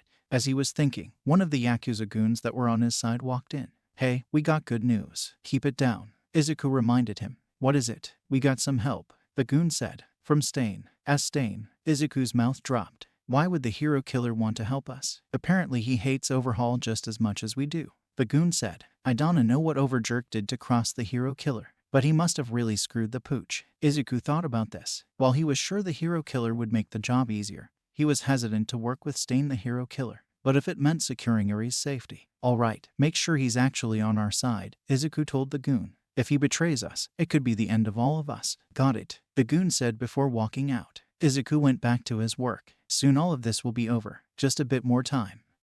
It was the day. Izuku reported that he had finished the bullet. And as expected, later that day, Overhaul, followed by Mimic and Chronostasis, barged in. Where is it? Overhaul demanded. Izuku rubbed his eye, giving a secret signal to the guards outside the door, who responded by blinking twice. Everything was going as planned, no diversions. I reported it as soon as it finished. Izuku said. It's right over on that table. I've also laid out the formula right next to it in case you wanted to see it. Overhaul and his posse rushed past in, their attention laying solely on the bullet. Just as Izuku expected, Izuku stood by the door, with Eri by his side. He had only made her aware of the plan last night, and it was obvious she was nervous. If Overhaul weren't so distracted, he probably would have noticed something was up. This is it. This is the start of our empire. Overhaul held the bullet up to his face, admiring it. The guard blinked 3 times. Izuku blinked once and turned Eri away. Suddenly the 2 guards turned, aiming their assault rifles at Overhaul and firing. Overhaul didn't react until it was too late.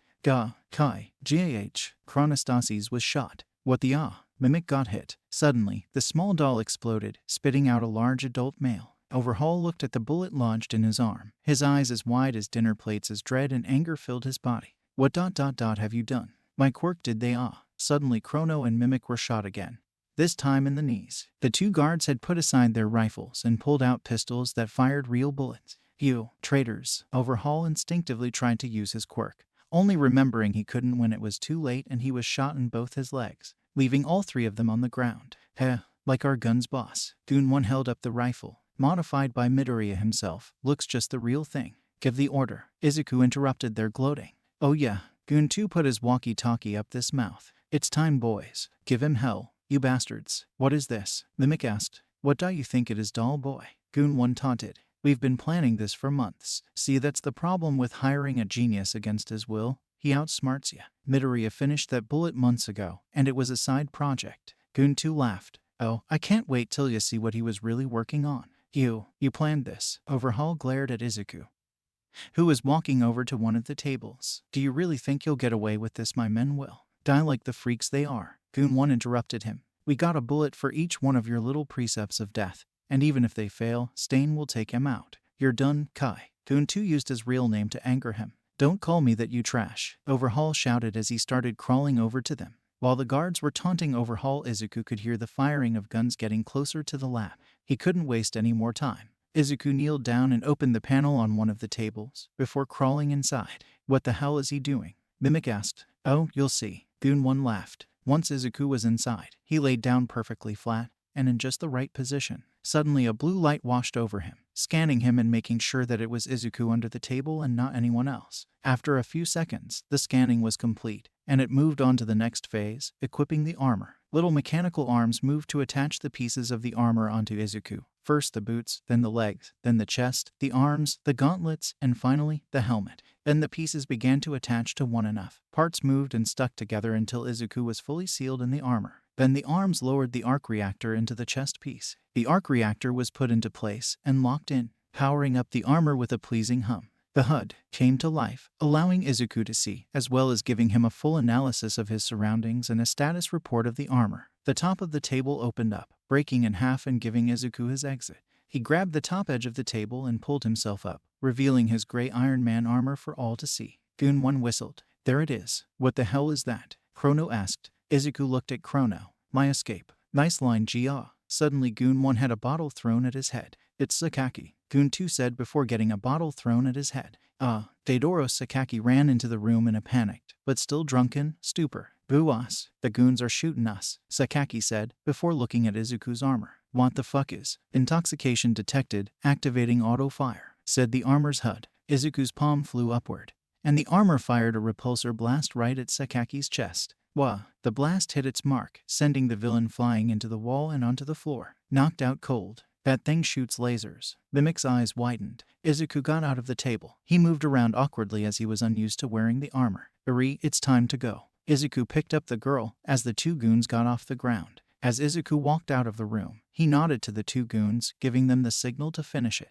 They gave him a wicked smile and picked up their guns. Looks like the kids are away. Time for the guns to play. Goon 1 said. That was so lame. Chrono deadpanned. Yeah, well, you're dead. Goon 1 said. If you do this, then you'll destroy the Yakuza. Overhaul growled at the goons. A Yakuza died when you took over. Goon 2 cocked his gun. With Izuku. Cover your ears, Eri, Izuku told her as he ran farther from the lab. Eri nodded and put her hands over her ears. Bang, bang, bang, bang. 4 gunshots went off behind them, signaling the end of Overhaul, Chronostasis, Mimic, and Deidoro Sakaki. Izuku grit his teeth. He didn't like it. He really didn't like it. All the death and destruction that would happen here would be his fault. But he had no choice. Armor, bring up a map of the base, Izuku said. In the corner of his HUD, a 3-dimensional map appeared of the Yakuza base as well as multiple blips showing his enemies and allies. This was accomplished by hacking into the Yakuza's camera system. It looks like Overhaul, Chronostasis, Mimic, Shin Nemoto, and Deidoro Sakaki are all dead. Izuku looked through the cameras to see how well his plan worked. Riki Akatsuki lost his quirk and is currently very injured. He probably won't be alive for long.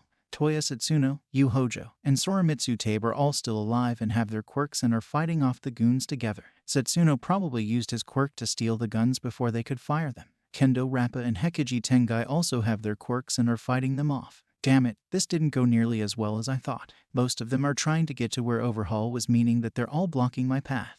The plan was a simple one. Use the quirk erasing bullets to depower and kill Overhaul and the 8 precepts of death. Without them, the enemy wouldn't stand a chance against Izuku's forces. However, with most of the 8 precepts still alive, then their victory was no longer certain. Now they would have to do this the hard way. Izuku's Ironman Online. Report. Izuku activated the comms they had established for this mission. A distorted voice came in reply. Most of the goons are busy. I killed all the goons on the outside and I'm making my way through the facility now. Stain. Izuku immediately knew who this was. Stain was the only person whose voice would be distorted and the only person who would have come from the outside. Yes, Stain confirmed. Did everything go as planned? No, a few of the 8 precepts are still alive and blocking my path. They're too powerful for the goons to take alone. Izuku said, tell me who to kill and where to go. Stain said, Suit, bring up Stain's location. One of the blue dots on Izuku's map started blinking green. Right now you're closest to Satsuno, Hojo, and Tabe. Take 2 lefts then make a right.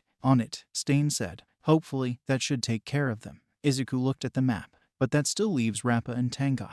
They're closest to me and approaching fast. These goons won't be able to hold them. I need a plan and soon. Izuku looked at the maps and considered every option. Every room, every ally, every possible thing he could use. I think I have a plan, Izuku thought. Meanwhile, elsewhere, Toya Satsuno, Yu Hojo, and Soramitsu Tabe were fighting off the waves of traitorous Yakuza goons. They hid behind Hojo and his crystals while the goons shot bullets at them. Satsuno stuck his hand out of cover and activated his quirk. One by one the guns the goons were using were taken from them until they were left without any weapons. Tabe ran out from behind the cover. Now that his enemies were disarmed, nothing was stopping his teeth from reaching the enemies. IHH. The screams of the goons resonated through the halls as their bodies were bitten into.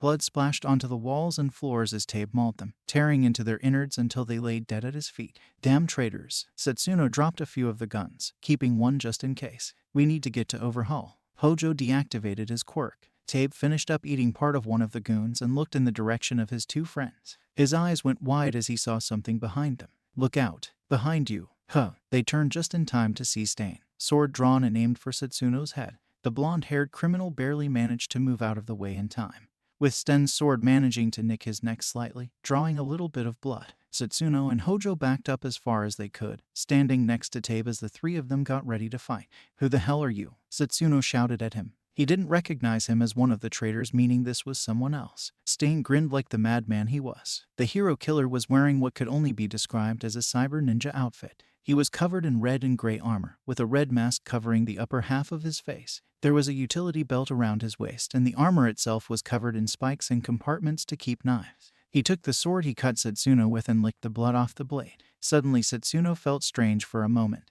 and then he was unable to move. What the? I can't move. Satsuno panicked as he tried desperately to move any part of his body. The Yakuza is an old disease that should have been cured long ago. The fact that trash like you still roams free is proof that our current hero system is a failure. Stain said, allow me to fix their mistake. Hojo blinked, and Stain was in front of him, moving at speeds they could barely comprehend. His body reacted and crystallized his chest, just barely able to block Stain's blade from ripping into him. Hojo crystallized his arm, turning it into a hard, jagged pillar, and swung it at Stain. Stain jumped back, avoiding the attack. Tabe ran at Stain, his jaws open and ready to bite. He lunged at Stain, who ducked before sticking his swords through his chest. Tabe, The two other villains cried out as their friend was impaled. Stain slashed his swords through either side of Tabe's body, sending his blood and innards flying through the air. His body dropped to the floor, dead. One down. Stain pressed a button on his swords. They made a whirring noise and then started glowing red, energy crackling off of them like bolts of lightning.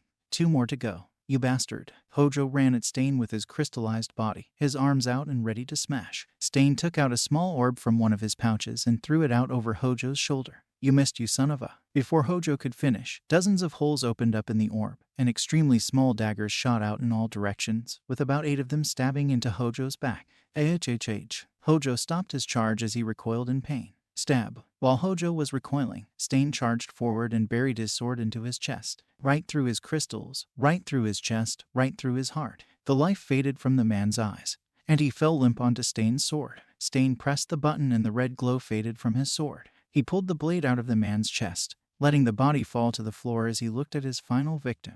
Satsuno was staring in disbelief at his friends' bodies. They had been killed, and so easily as well. And now he was going to die too. I'm glad I paralyzed you first. Your quirk would have been problematic for me to deal with, Stain said as he walked towards the terrified man. The man was about to scream, but Stain charged forward and cut off his head. Sorry, I'm in a rush, Stain said. Now let's go find Midoriya. Meanwhile, elsewhere, Tangai and Rapper ran down the halls towards the lab with a group of loyal Yakuza goons. I still haven't heard anything from Overhaul, Tangai shouted. He was panicking. He'd been trying to contact Overhaul since the insurrection started, but he got no response. Overjerk it fine. No way he'd get killed by one of these weak goons, Rappa said. They ran past a corridor, and one of the goons spotted something. Watch out, the goon warned. Izuku popped out of the corridor with both arms raised. He fired 2 quirk-erasing bullets at Tangai and Rappa. Tangai was hit in the shoulder, but one of the Yakuza goons jumped in the way of the bullet meant for Rappa. An attack. Tangai tried to put up a shield.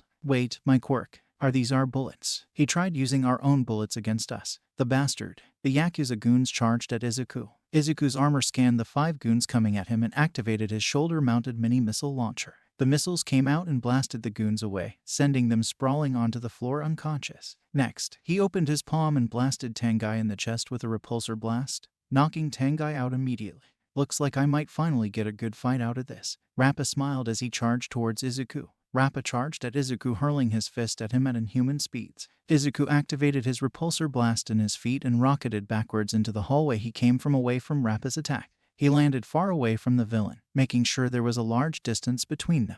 You're too slow, Izuku taunted. Come on, follow me. Don't run away. Fight me like a man. Rappa charged into the hallway towards Izuku. Good. This hallway is too narrow for him to dodge anything. He's like a fish in a barrel. Izuku blasted Rappa with his repulsor beam. The attack hit dead on, stopping him momentarily, but not doing all too much damage. Is that all you got? Rappa started charging at him again. Izuku fired again, this time with both his palms. Rappa brought his arms together, guarding against the attack as it hit him head-on. It knocked him back a few inches, but overall, didn't do much. He's tough, Izuku thought as Rappa started charging again. Increase the power of the repulsor blast to 50%.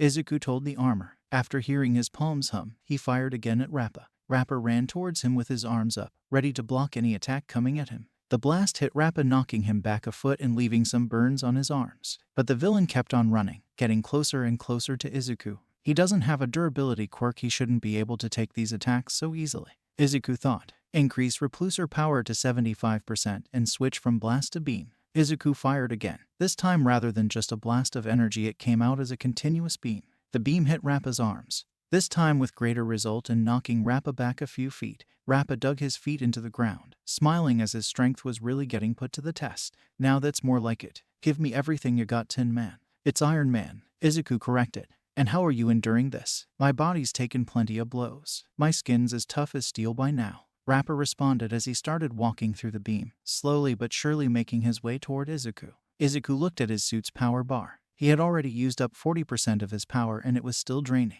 He really should have taken the time to increase the energy efficiency of the armor. I might run out of power before he goes down. And even if I might not have enough power to get out of here, Izuku thought. If I use 100% power, I might still not be able to take him down quick enough. Will I have to use that? If I do, then that'll use another chunk of my power. Izuku calculated his options in his head, all while Rappa was getting closer to him. I have no choice. I have to use it. Izuku turned off his repulsor beams. What's wrong, Otta Juice? Rappa came running at him. Reroute all power to the arc reactor, Izuku ordered the armor. Izuku waited until Rappa was almost right on top of him, his fist cocked and ready to punch Izuku's lights out. Izuku opened up his arms, leaving his chest wide open. Unibeam. A bright and massive beam of light engulfed Rappa, consuming him completely before rushing through the rest of the hall, then into the room Tengai and the Yakuza were in, and then through the wall. Nothing stopped it as it destroyed everything in its path. The beam only lasted for about 7 seconds, before dying down. With the light gone, Izuku could see what had happened. Rappa was gone, and there was a hole in the room the knocked out Yakuza were in that lead all the way through the base. Power at 20%. The armor warned him. Izuku winced. He would have to be strict on his power consumption, but he could make it. But first, armor, where is Rappa? Izuku asked the armor. The armor scanned for the answer. He is no longer on the map. Cameras suggest he has been blasted out of the facility. So he's not dead? Izuku asked hopefully. Unlikely, the armor answered. Izuku would have liked to confirm that himself, but he needed to get out and there and fast before he ran out of power. Iri, Izuku shouted into the hallway. Cost is clear. After a few moments, Iri came running from her hiding spot. Are you okay, Izuku? Iri asked, concerned that maybe he had gotten hurt. I'm fine, Izuku said, picking her up into his arms. We need to go. Izuku walked through the halls. He would run, but running would drain the battery faster. He looked at the map. Most of his forces had been taken down by the precepts and were now being killed by the remaining overhaul goons, and a large assortment of remaining goons was now slowly gathering together, coming towards Izuku as he was on the path to where the lab was, Overhaul's last known location before the attack happened.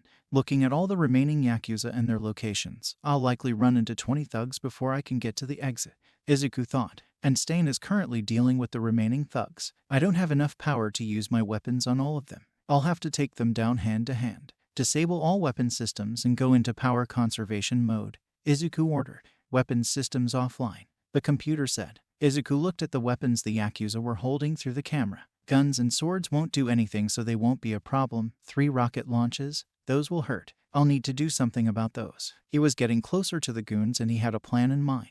Kind of. Iri. He addressed her as he set her down. Run the other way until you're out of sight. Iri nodded and did as she was told. Izuku turned around. He could hear the goons coming into the room ahead and he ducked into the corner of the hallway so he was barely out of sight. He punched the concrete wall with his fist and pulled out 2 chunks of it and held one in each fist. Time to be a hero, Izuku thought. He charged into the room facing each of the Yakuza thugs. He threw the 2 chunks of wall at 2 of the rocket launcher-wielding goons, hitting them in the head and knocking them out. 18. The gun-wielding goons fired at him, their bullets bouncing off his armor like they were nothing, as the last rocket-wielding goon was taking aim. A katana-wielding goon charged at him, only for Izuku to grab him by the throat and throw him at the last rocket launcher goon, making them both fall to the floor and drop their weapons, but not taking them out of the fight. 2 more katana-wielding goons came at him, their swords doing no more damage than the bullets. Izuku grabbed their heads and smashed them together, knocking them into unconsciousness. 16. One of the goons tried to grab one of the fallen rocket launchers. Izuku won the katanas and threw it at that goon, the butt of the sword hitting him in the face. 15. One of the goons decided to use his quirk and turned his head into iron. He grabbed Izuku and tried to headbutt him, but Izuku caught his head with his hands and kneed him in the stomach. Then he pushed him to the ground and grabbed him by one of his legs. He picked the goon up in the air and charged towards 3 of the gun-wielding goons and hit them all with the iron-headed goon's head, using him like a mace and taking them all out. Then Izuku threw him at one of the other goons. 10. While Izuku's back was turned, another goon tried to use his quirk on him as well, turning his nails into razor-sharp claws. Attack from behind detected. The armor warned Izuku. Izuku whipped his head back, hitting the goon with the back of his helmet and knocking him to the floor. Izuku turned around and stomped on his face. 9. Izuku saw that the thug he threw at the rock launcher goon and the rocket launcher goon were getting back up. He dug his hands into the floor and picked up 2 slabs of concrete before throwing it at them, knocking them out once and for all. 7. One of the thugs for whatever reason tried to take Izuku on with his fist. He probably had a minor strength quirk. It didn't matter to Izuku one bit, who just caught both his fists and head-butted him over and over and over again until he was out. 6. Attack from behind detected. The armor warned him. Boom. Izuku shouted. One of the goons had managed to pick one of the rocket launches and fired it at Izuku's shoulder. Armor integrity at 70%,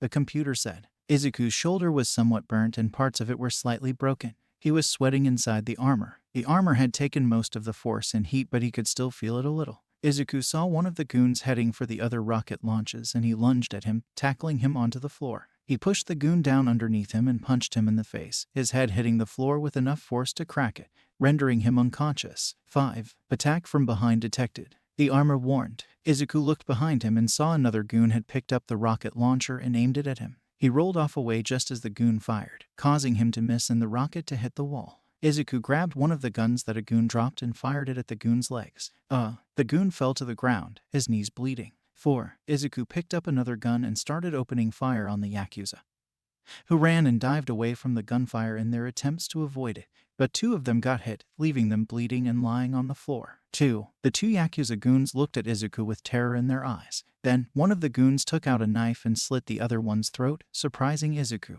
1. The remaining goon started drinking the spurting blood from the goon's neck.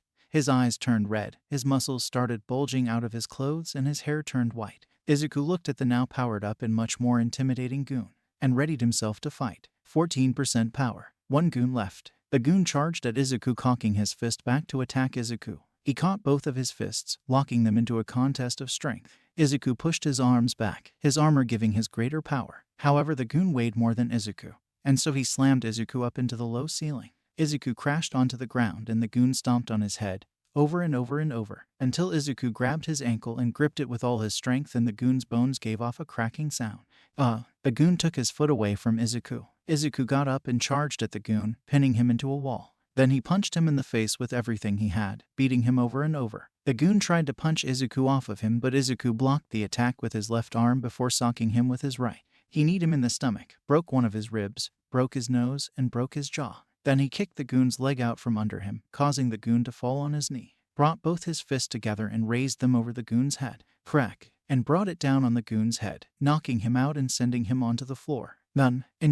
Izuku breathed in deeply, struggling for breath. He wanted to take off the faceplate so he could breathe a bit better, but he needed to see the hub, to see the map and his power bar. And after spending almost a year inside this hell, he needed freedom more than air anyway. He looked at his power bar, 8%. Then he looked at his map. All of the enemies were either knocked out or dead. It was just him, Eri, and Stain. Speaking of Stain, Midoriya, are you still alive? Came Stain's distorted voice from his armor's communication system.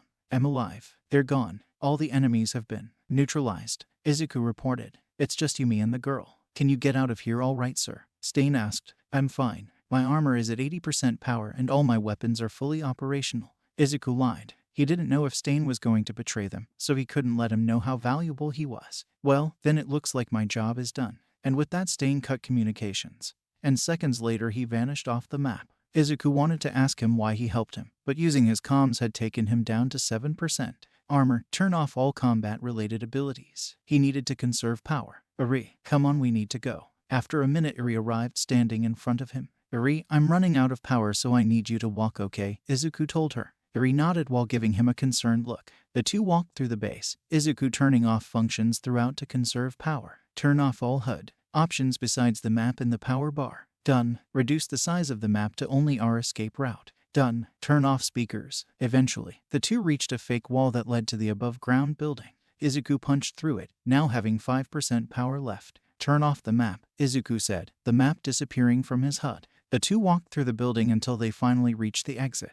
Finally, Izuku said, but he could only hear his muffled voice from inside the armor after he turned off the speaker. Izuku slid open the door, and immediately the two of them were hit with sunlight. The two of them covered their eyes, this having been the first time they'd seen the sun in a long, long time. The two walked through the garden. True to Stain's word, it was filled with dead Yakuza, their bodies bleeding and slumped over, the blood dyeing all the flowers into roses. Izuku covered Eri's eyes as they walked through and up to the gates. Izuku put his hand on the gates. He cocked his other arm back. Punch, punch, punch. The door broke off, and the two stepped out, finally leaving that horrible place behind. Eri looked around at the city in front of her, staring at the cars, the trees, the building, and the people who were looking at them oddly. She turned to Izuku. Are we free now? Disengage and deactivate armor, Izuku said. Suddenly, the armor unlocked itself, its individual pieces twisting and turning before falling off, until finally, Izuku was free. He breathed in the fresh air for the first time in almost a year. Yes, Eri. Yes, we are. The two of them looked at each other for a moment, before the tears started rolling down their faces. Eri leapt into Izuku's arms as the two sobbed with joy.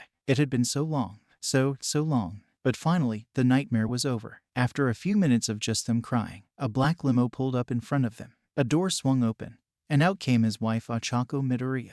The two looked at each other in shock for a moment, before Ochako started to cry. She ran to Izuku, and the two embraced before kissing passionately over their reunion.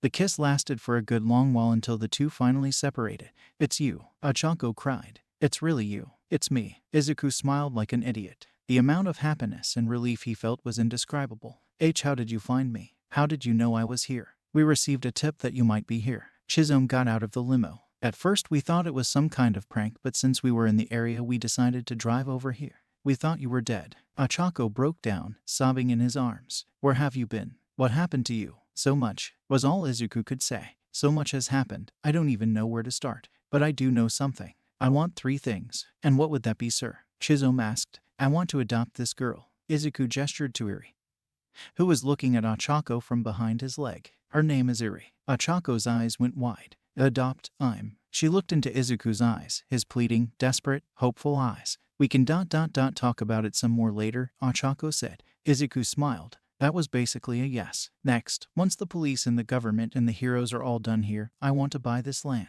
Chizome raised an eyebrow in confusion. "You want to buy this place?" "Yes," Izuku confirmed. "Then I want the building torn down, the tunnels demolished and caved in, every scrap of this place destroyed. Then I want to turn it into a graveyard." He wanted this place so destroyed that only the dead would live there. "And lastly," Izuku turned to Okako, "I want to get far, far away from this place, go home, and hug my wife and daughter until we fall asleep." Ochako smiled at him through the tears. "That can be arranged." They all climbed into the limo, but as Izuku was getting in, he looked at the armor. "Chizome, put the armor in the trunk," Izuku ordered. "Any particular reason why, sir?" Chizome asked. "I don't know," Izuku said. "It just wouldn't feel right to leave without it."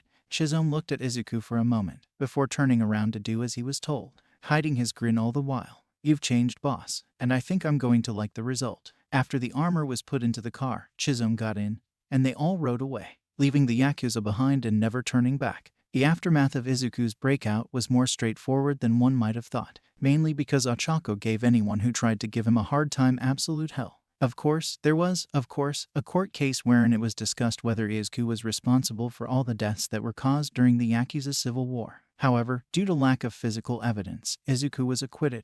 Now there was one more thing he needed to address. "Well, two actually." "What do you mean no?" Ochako asked in a baffled tone. "I mean we can't give the arc reactor tech to anyone.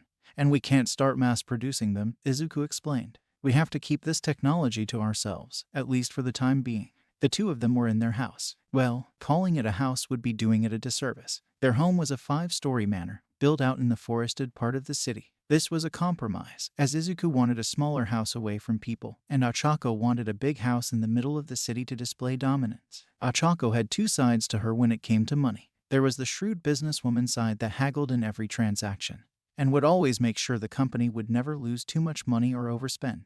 This side even made its way into their personal life back when the company was in its infancy. However, once they started getting absurd amounts of money, Ochako gained a new side of her. The side of her that screamed, "I was once poor and now I'm rich and I've definitely let the money get to my head" a little side. This side only ever appeared in their personal life. This part of her would spend lots of money on lavish luxury items and other expensive commodities. And this was the side of her that showed in the mansion. The living room, located on the 3rd floor, was a miniature movie theater with reclining couches, an extremely large flat-screen TV, and huge speakers. It was even connected to their second kitchen, which was filled with snacks. The 1st floor was for parties and was large enough to accommodate large swarms of people, although they rarely ever throw parties. 2nd floor is where they would entertain guests, as well as being equipped with an exercise room and a room for sports that resembled a gym. It was also where the guest rooms and the rooms for the staff were. Outside was their ridiculously huge, complete with a beautiful garden that their gardeners maintained and a pool. 4th floor had a sauna as well as several other rooms for relaxation.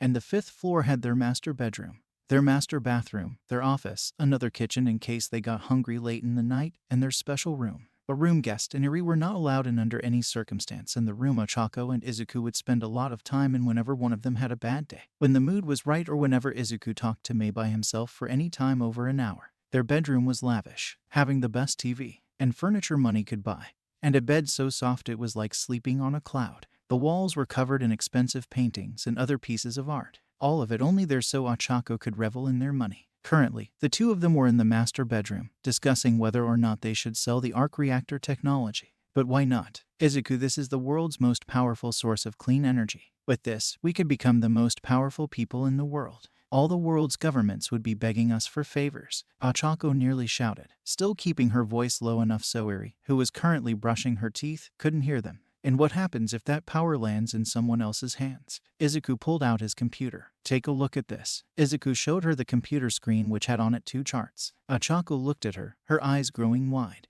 This ... the amount of products we've made and the amount of money we're receiving? Someone stealing from us. Overhaul told me that people in our company were selling our tech ... to villains. Izuku revealed to her. Ochako's eyes went even wider. If we didn't hear about this until now, then they must be in pretty deep. They'd have to alter reports that go all the way directly to us. Either that or they have a lot of people in the lower levels spreading misinformation. Either way, the company is compromised, Izuku said. I'm not releasing any new tech, let alone the arc reactor, until we're sure this leak is plugged. Ochako gave him a look of pure determination. Then let's plug the leak. Ochako picked up her smart pad and started jotting things down. Firstly, we need to lower the number of products we're distributing. It'll be easier to notice if something's missing when we're not putting out so much of it.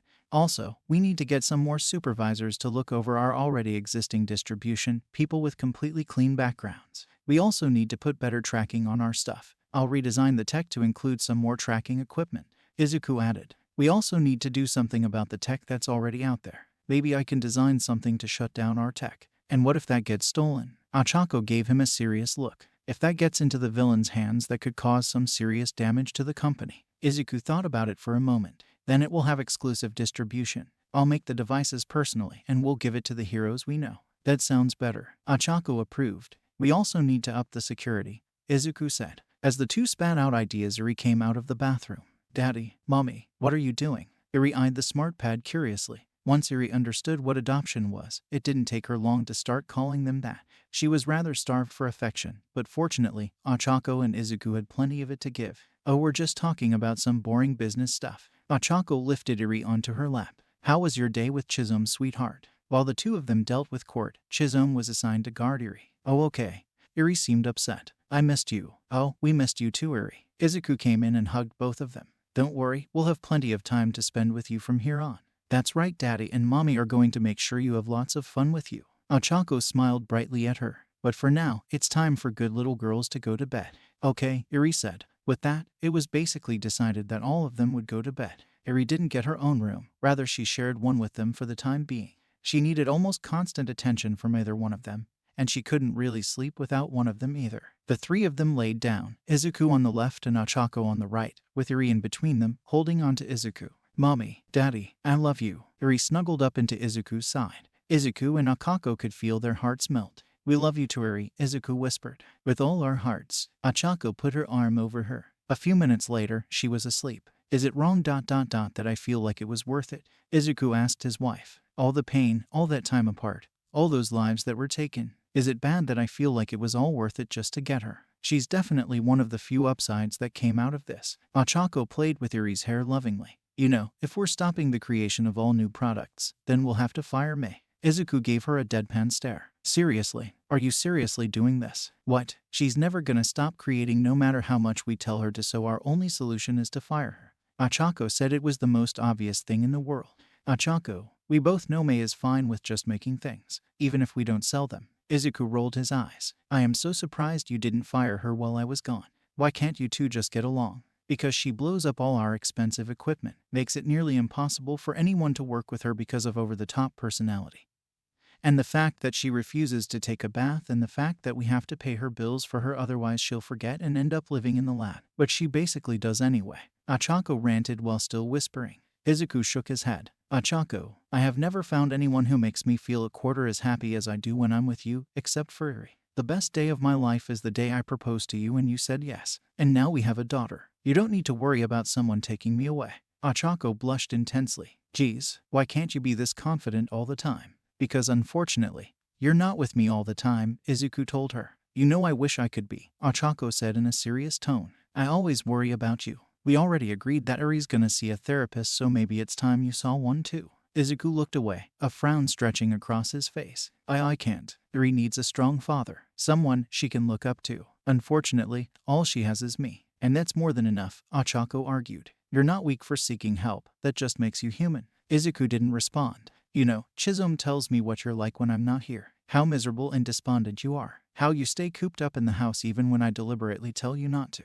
I'm sorry. When you're not with me it feels like ... it feels ... like back before we met. Izuku told her. I feel aimless. I keep making support gear but it never feels like enough. I always feel like I should be doing more. But I have Eri now, and she makes me feel useful and happy. But one day Eri's gonna grow up, and she'll have her own life. Ochako reminded him. As much as I love being the center of your world, you can't depend on two people to hold your life together. Izuku, that's just not healthy. We have friends. Why don't you spend more time with them? Invite them over without me telling you for once. I don't want to waste their time. They're heroes. They have very important things to do, Izuku said. Not on their days off. Ochako pointed out. Izuku, what would you do if something happened to me? Don't say that. Izuku said a bit too loudly, making Eri squirm. There was a short pause, as tears started pouring down Izuku's eyes. I spent almost a year without you, and that was all I needed to know that I never want to be without you. Izuku looked up at Ochako with begging, teary eyes. Please, don't leave me. Ochako looked into his eyes and was reminded of her job. The job she'd had for almost as long as they'd known each other. She didn't get paid ridiculous amounts of money to keep their finances or to manage the company or to make appearances in his stead. Her job was to keep him together and do the things he can't. She was his other half and he needed her. And so she held his head and whipped away his tears, as she had done many times before. Look at me. Focus on me. Ochako repeated the line she had said many times before. She knew Izuku's mind was a chaotic mess of ideas and thoughts. So she had to make him look at her. Izuku did just that, looking at her eye to eye. You've made me the happiest woman in the world. I will never leave you. Ochako told him. But I worry about you. I'll take care of the whole leak thing. You just make things to shut down our tech. Take care of Eri. And find something new that makes you happy. I don't care if it's friends, a new project, or a new hobby. Just find something. Please, it'll give me peace of mind. Okay, Izuku whispered. Ochako smiled and brought their faces together for a quick kiss. Good night, dear, Ochako said. Good night, Izuku said. A week later, the progress on sealing up the leak was slower than they would have liked. It would take a while for Ochako to put all the new policies and changes into effect, meaning for the time being they couldn't catch anyone. Izuku had already finished working in his home lab, located in the basement, on a dish that when applied to one of his devices would cause it to shut down. Being as it was his own tech, it didn't take Izuku long to make the disc. Eri served as his little assistant as she had during his time with the Yakuza, complete with a mini lab coat and goggles, which Ochako had made sure would be slightly too big for her, adding to her inherent cuteness. With the disc finished, Izuku wasn't really sure what to do now. He thought about Ochako's words, finding something that he loved aside from Eri and Ochako ... He didn't even know where to start with something like that. Daddy, Eri tugged on his lab coat, snapping him out of his thoughts. Oh, yes, Eri, Izuku responded. Are you gonna fix the suit? Eri pointed to his armor, which was laid out on a table, untouched since it had gotten there. Izuku was about to say no. He really didn't have much of a use for it anymore. However, as he looked at it, the more the idea seemed tempting. The ironman armor really didn't have any practical use for him anymore. Even if he wanted to improve, mass produce and sell the thing like he did with most of his inventions, he couldn't. Using the armor was more complicated than one might think. After all, it was designed to be used by him, the creator of the armor, and him alone. And as such, using it would require you have intricate knowledge of how the suit works and its many mechanisms. Despite this, Izuku had an urge to work on it for a reason he couldn't quite fathom. It was like it was calling to him. Well, I guess this might be what Ochako was talking about, Izuku thought. It was a shot in the dark, but ... well, there was no reason not to do it. I think I will, Eri, Izuku told her. In fact, hand me my tools, I think I have a few ideas. A few days later, Izuku and Eri were in the middle of their gym room, which for the time being Izuku was using as a test room. Izuku had on the gauntlets and boots of the armor, as well as having the arc reactor strapped to his chest and connected to the boots and gauntlets by wires. There were giant pillowy cushions laid out around the area, and Eri stood by with a fire extinguisher. This was to protect Izuku as he tried something new using the arc reactor energy and his repulsors. Flight. Okay, Eri, you remember how to use the fire extinguisher, right? Izuku asked her nervously. Eri nodded and held up the nozzle. All right, test number 1. Testing to see if I can achieve lift at 50% power. Izuku said. Go. Smack. The repulsors came to life and immediately catapulted Izuku into the air, smacking him against the high ceiling. Oh, Izuku groaned, deactivating the repulsors and letting him fall onto the cushions. Daddy, are you okay? Eri came running over, concerned for her father's safety. Are you on fire? No, Izuku groaned, getting up slowly from the cushion. I'm fine. My face just hurts a little. A few minutes later, Izuku and Eri got back into position after Izuku lowered the power output. Okay, 50 was too much, let's try 35%. Izuku said. Go. The repulsors activated and lifted Izuku into the air. The green-haired man only had seconds to react and keep himself from splatting against the roof again. Izuku tried to maneuver himself, but he was moving too fast. He went flying around the gym for a few seconds before hitting a wall face first. Oh, Izuku said again, stopping the repulsors and falling onto the cushion once again. Okay. Clearly, I have underestimated the power output of the reactor and the upgraded repulsors. Izuku groaned. Let's try recalibrating them and then lowering the output again. Half an hour later, after recalibrating the armor and adjusting the power, they got back into position again. Alright, test 3, 20% power. Izuku readied himself. Go. The repulsors flared to life and lifted Izuku into the air, this time slower than the last 2 times. Okay, going better than last time, Izuku said. Before he could reach the ceiling, she tilted his palms to the left, causing him to fly towards the other wall. Izuku maneuvered through the air, just barely managing to not hit the walls. Okay, that's enough. Izuku deactivated the repulsors, letting himself fall onto the cushion once again. You did it, Daddy. Yuri celebrated, taking Izuku not hitting a wall as a success. Not quite, Izuku said. The maneuverability is a bit too hard to get a handle on. I'll have to lower the power again. You probably should have done this outside if you wanted to do this. Yuri jumped at the sound of a new voice and quickly ran to hide behind her father's leg. Izuku looked at the entrance and saw 3 familiar faces. Tamaki, Kaido, Tagata. Izuku called out in shock at seeing them all here. What are you all doing here? Is it so weird to visit a friend after they were kidnapped for almost a year? Mirio asked rhetorically. We were all pretty worried about you after you disappeared, Tamaki said. And you didn't even see us after you got out, Nejiru complained. Sorry, so much happened that I kinda forgot to do that. Izuku rubbed the back of his head nervously, only for the heat from the repulsors to singe his hair. Oh, we tried to call you, but I guess you lost your phone a while ago, huh? Mirio said. Daddy, do you know them? Yuri asked him nervously. Daddy, all 3 of them asked at the same time, giving him curious looks. Oh, this is my daughter Iri. She was also being held hostage by the Yakuza, and so when we escaped, I adopted her. Izuku explained. Iri, these are Tamaki Amajiki, Nejiru Hato, and Mirio Tagata, also known as Sun Eater, Nejiru-chan, and Lemillion. They're all high-ranking pro-heroes, and Lemillion is the #1 hero. Heroes. Iri clung even closer to Izuku, not seeming comforted by that fact in the slightest. Izuku was confused by this until he remembered the corrupt pros that were in the Yakuza's pocket. They're nothing like those fake heroes at the Yakuza base. We can trust them, Izuku told her. I promise. Tamaki and me have actually been friends for a while now. That actually did make Iri ease up a little, but only a little. Fake heroes? Tamaki inquired. Yeah, the Yakuza paid off some of the local pro heroes in the area.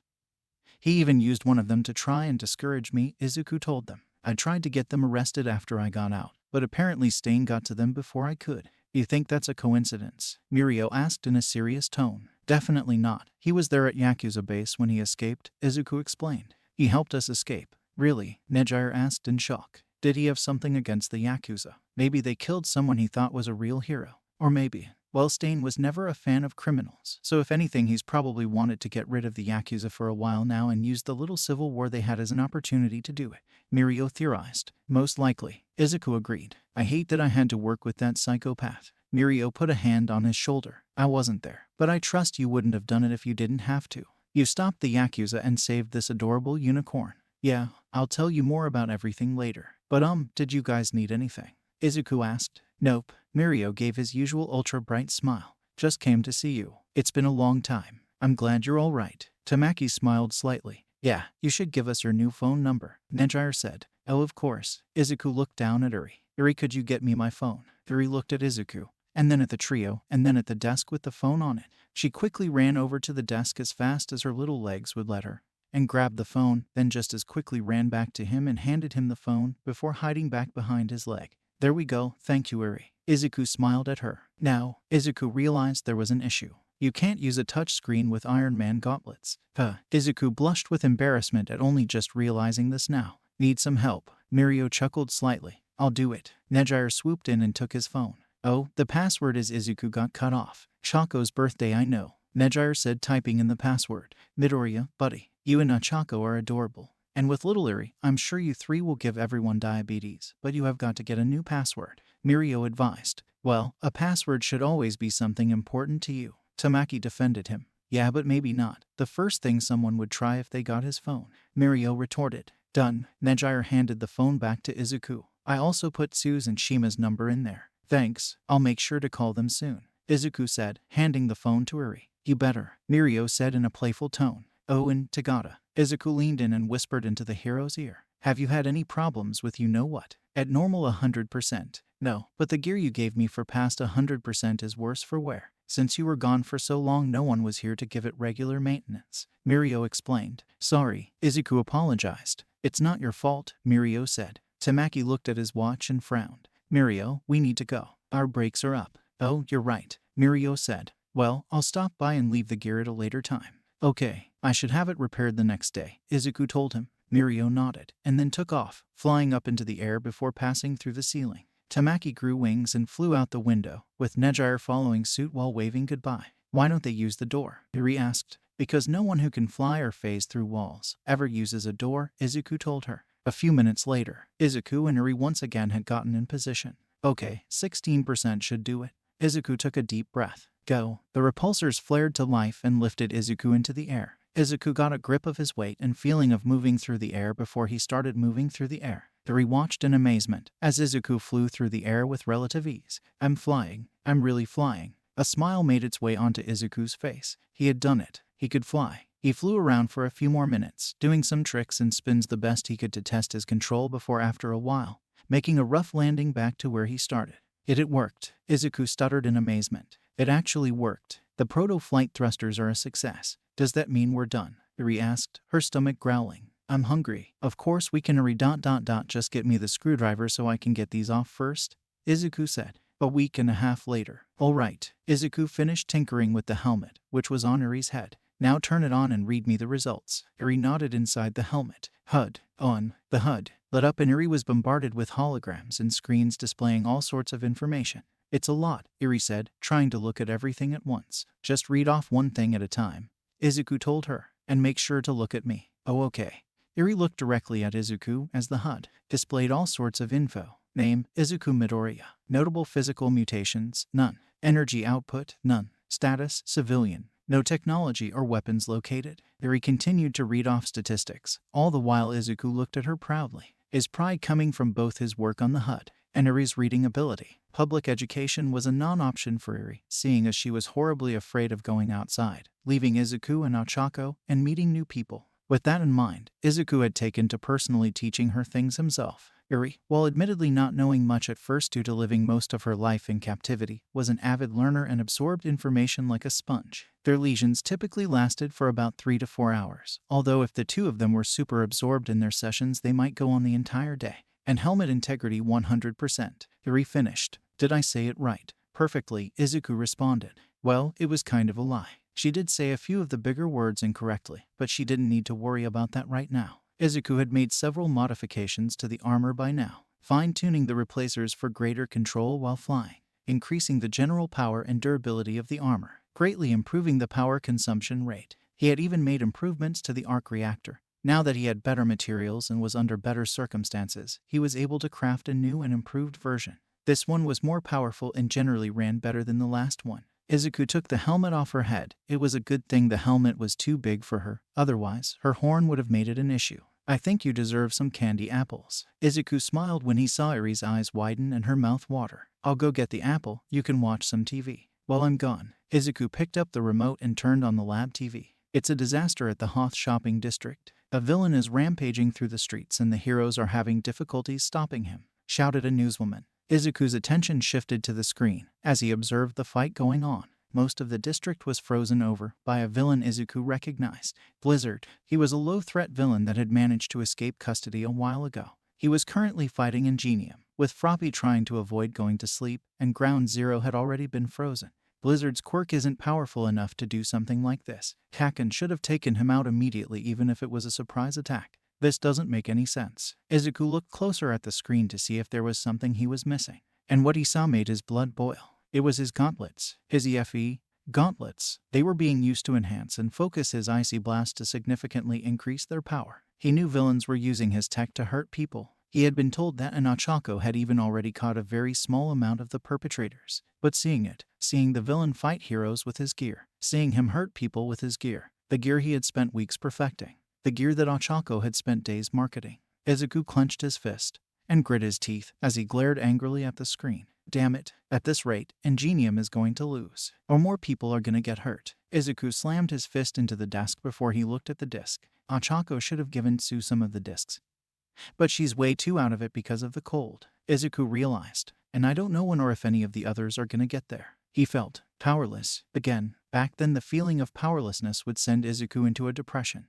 making him sad and despondent. But now he felt angry, enraged at his own helplessness. If only he could just get the disc to them. Or better yet, use the desk on the villain himself. It was his mess after all. Then, suddenly everything became clear, and he knew what he had to do. Shizome, Izuku shouted as he ran over to the center of his lab, carrying the helmet. Shizome barged into the lab. What is it, sir? Take care of Uri, and get her candy apple, Izuku ordered him as he stood in a circle in the center of his lab. And what are you going to do, sir? Shizome asked. Simple. Izuku placed the helmet on his head. Engage. Suddenly, the floor and ceiling opened up, and arms carrying parts of his armor sprung up.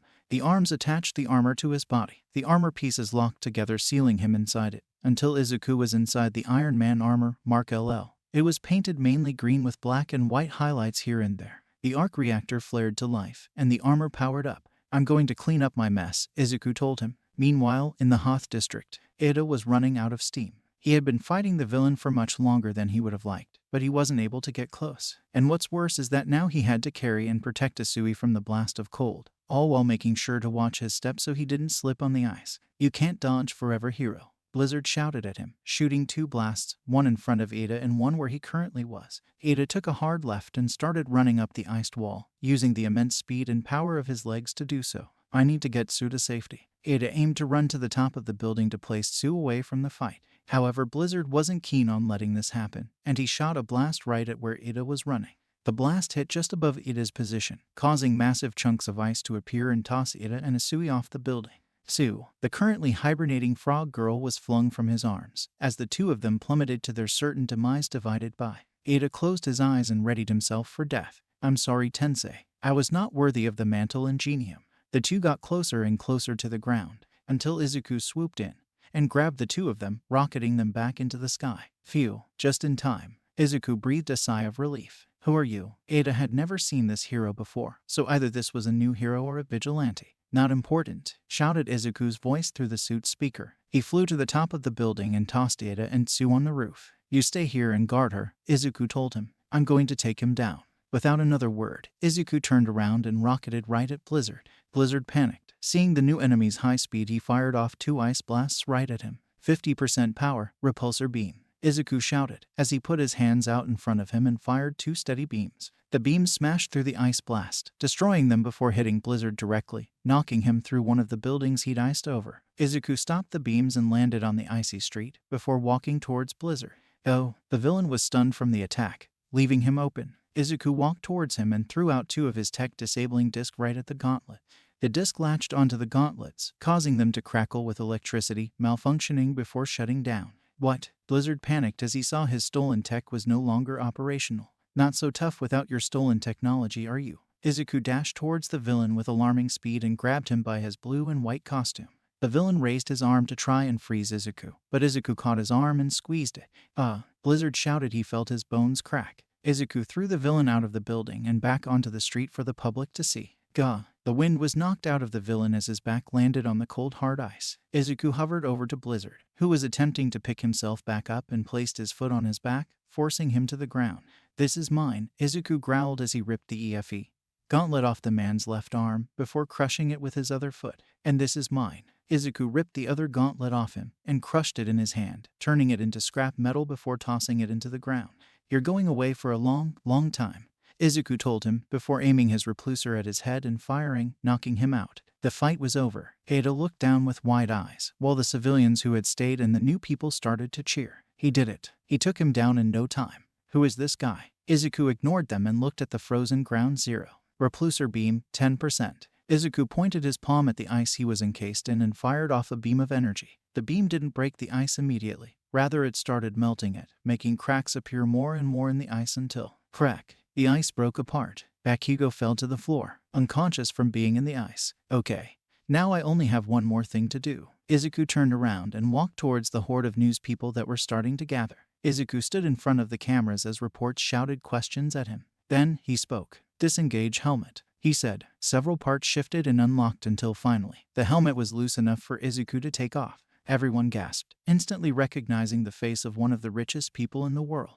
"My name is Izuku Midoriya," Izuku said, with both fury and determination burning in his eyes. "As many of you know, I am the owner of Midoriya Industries, one of the biggest support companies in the world. I started creating support gear and other pieces of technology to help people, to help the heroes who risk their lives to protect us. However, for some time now my tech has been being stolen and being sold to villains. Even more, people gasped as Izuku pointed to the destroyed gauntlets. The technology I spent years developing to help and protect people is now being used to hurt them. Izuku shouted in anger. "But I won't have it. I just stand by and let other people clean up my mess. Me and my wife are going to find the people responsible for stealing our tech and put them away for good. And to all the villains who already have my gear." Izuku blasted the destroyed gauntlets, ruining them even further. "I'm coming for you," Izuku threatened. The crowd broke out into murmurs as people said out loud their varying opinions on the shocking revelations that were just dropped on them. Well, that's all well and good, but first, Izuku turned around and saw several policemen with their weapons raised at him. "You're under arrest for vigilantism," the cop finished. "Oh, I forgot about that." Izuku sat, nervously waiting in the police interrogation room. His armor was of course confiscated and he was in cuffs, waiting for someone to come in. He wasn't scared of legal action. He knew he was more than rich enough to get out of any serious consequences, something he had very mixed feelings about. No, what terrified him was what his wife was going to do to him. "Ochako is going to kill me," Izuku dreaded. "Well, at least I have time to figure out what I'm going to say. Whatever it is probably isn't going to get me out of trouble, but maybe I can." The door opened, and instead of a lawyer, the person who walked in was none other than Ochako herself, with a lawyer and a bodyguard behind her and a blank, unreadable expression on her face that was somehow scarier than what he expected. "She's already here," Izuku screamed in his head, trying and failing not to show his fear on his face. "Hey, dear." To his credit, Izuku only stuttered once saying that. Shush," Ochako urged him. "We'll talk later." Izuku wisely decided to shut his mouth. The police chief walked in. "Mrs. This is a police interrogation room. You can't just walk in. Your husband has committed no crime." Ochako interrupted him before turning to the lawyer. "Bengoshi, tell him. Vigilantism is legally defined as the act of an individual using their quirk to cause harm to a criminal or villain without said individual having ownership of some form of hero license." The lawyer explained. "As Izuku Midoriya is quirkless, he is incapable of committing the crime he is accused of. The version of vigilantism you're thinking of has been outdated for the last few decades and has no legal power behind it as of now." Both the police chiefs and Izuku's eyes widened after hearing that. "I never thought about that. I guess that's one advantage of being quirkless." Somehow that felt wrong to think in Izuku's mind.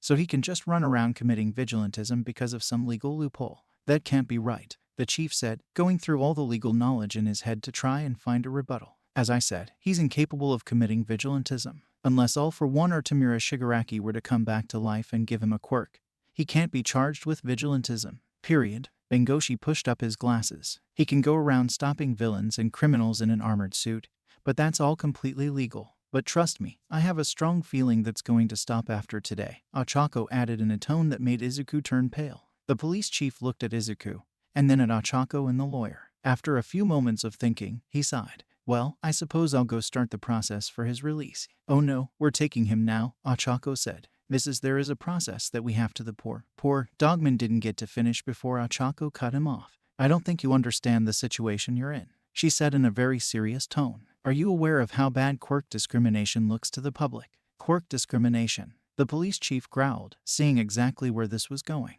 "It was an obvious mistake, anyone would think. I'm not in the mood to play today, so I'm just going to get to the point." Ochako looked at the chief like he was a minor nuisance, something that was annoying her more than anything else. "We are some of the richest and most powerful people in Japan, in charge of helping the legal system. And mean the heroes, you know, the important people, the ones who let you babysit the villains they catch before they escort them to jail. If we say that you arrested my husband because he was quirkless, how do you think that's going to go for you and your men?" "Isn't that a bit moo?" Izuku tried to protest, but Ochako gave him a look and shut him down instantly. The chief grit his teeth. There was one famous rule about dealing with Midoriya Industries. Don't fuck with Ochako Midoriya. Many people have been ruined financially because they messed with either the company, her money, or her husband. Fine, the chief was a stickler for rules.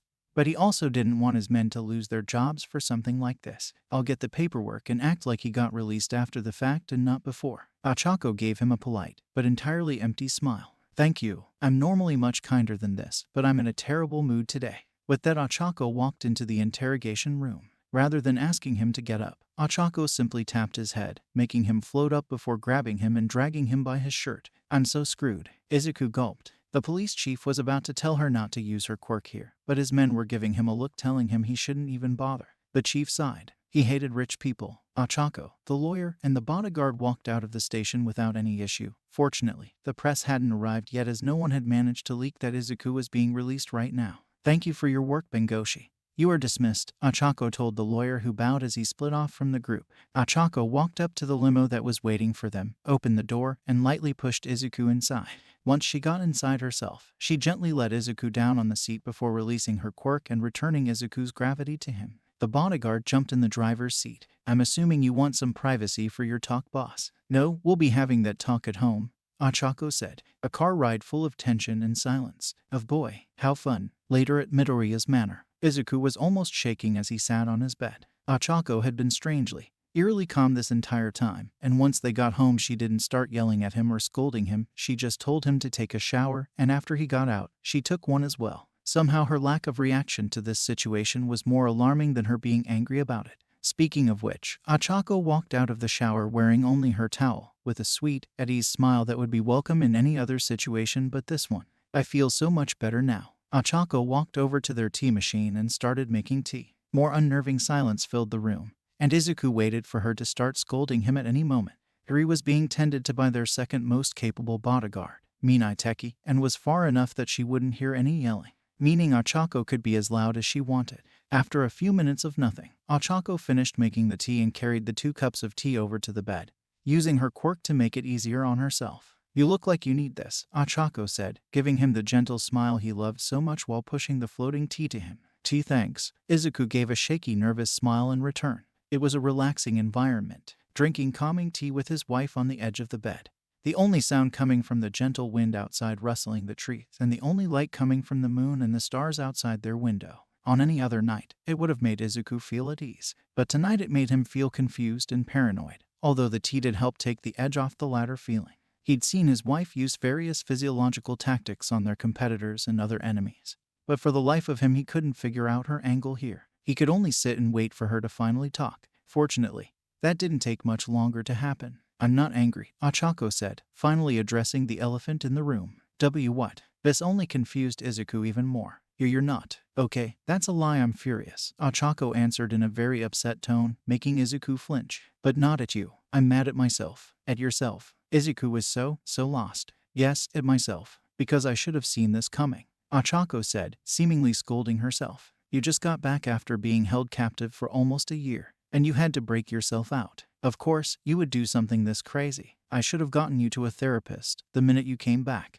Izuku didn't know how to feel. On one hand, she thought he was crazy, something he didn't like one bit, and he didn't like the idea of seeing a therapist either. He should be strong enough that he didn't need one. But on the other hand, Ochako was blaming herself about something that was definitely not her fault, and that made him want to say that everything was his fault and that she was right and he needed to go to therapy. In the end, he said nothing, and let Ochako continue. I can't be mad at you for this, Izuku. I mean, I can, but that's not fair to you, Ochako decided. But you are going to a therapist. Luckily, I've been looking around for one for years, so it shouldn't take me too long to book an appointment. Shouldn't I have a say in this? Izuku finally spoke up. You did. Then you used our money to make high-tech battle armor, and then decided to become a vigilante. Ochako snapped in a decisively less calm voice. A small part of Izuku wanted to point out that it legally wasn't vigilantism, but this wasn't a courtroom. That fact had no power here. You need help, Izuku. Ochako gave him a pleading look, throwing her tea aside and letting it float, before grabbing his shoulders and making him look at her face. You've always needed help. People hurt you. Life hurt you. And I can't help you by myself. More silence followed that statement, tears swimming in Ochako's eyes, making Izuku cry along with her. I've been selfish, Ochako tearfully admitted.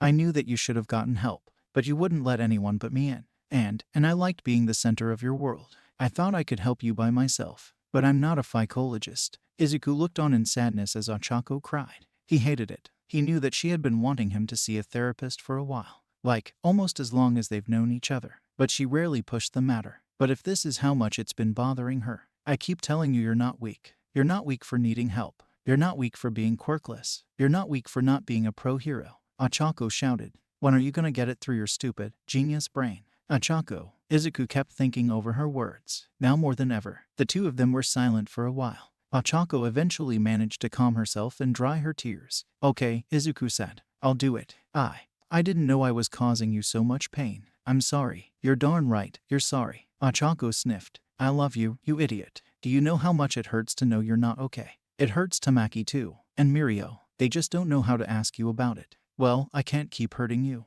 I'd never forgive myself. Izuku said. I'll go to therapy ... but Ochako raised an eyebrow. But I need to keep being Iron Man, Izuku said. His tone was resolute, and his expression was strong. All trace of the fear and hesitation was seemingly gone. Absolutely not, was Ochako's immediate answer. Izuku, you could die. Yes, but ... that's what I always wanted to do anyway. Izuku's eyes widened as he realized what he just said. Risk my life for others. That's what I meant. I didn't mean I wanted to die. Izuku. Ochako rubbed her temples in irritation. I just need to get back my stolen tech and Izuku was cut off. No, it's not about the tech. Ochako glared at him and poked his chest in an accusatory fashion. You know what this is about. You want to be a pro hero. You've always wanted to be one, and when you couldn't, it crushed you and you never let it go. You carried it all the way with you up till now. Every day you watch the pros do their work and it kills you. It kills you because you want to be right there with them. Well, you can't. You're not a pro hero. You're Izuku Midoriya, one of the richest men in the fucking world, married with a beautiful, precious daughter, and the man who makes the gear the fucking pros use to save people. Iriri's hero. You're my hero. Why can't that be enough? Ochako stopped for a moment to catch her breath. We were both at our lowest we met. Ochako calmed slightly. We both wanted to be heroes, but we never got to because of some rotten luck. Then we met. I was in the business course, you were in the support course, and I saw how amazing you were at creating support gear, and how not amazing you were with people. So we decided to work together. You'd make the product and I would do all the business stuff. We made money. We fell in love. We created the most powerful support company out there. I got over not being a hero. I wanted to make money to support my parents and to help some people on the way.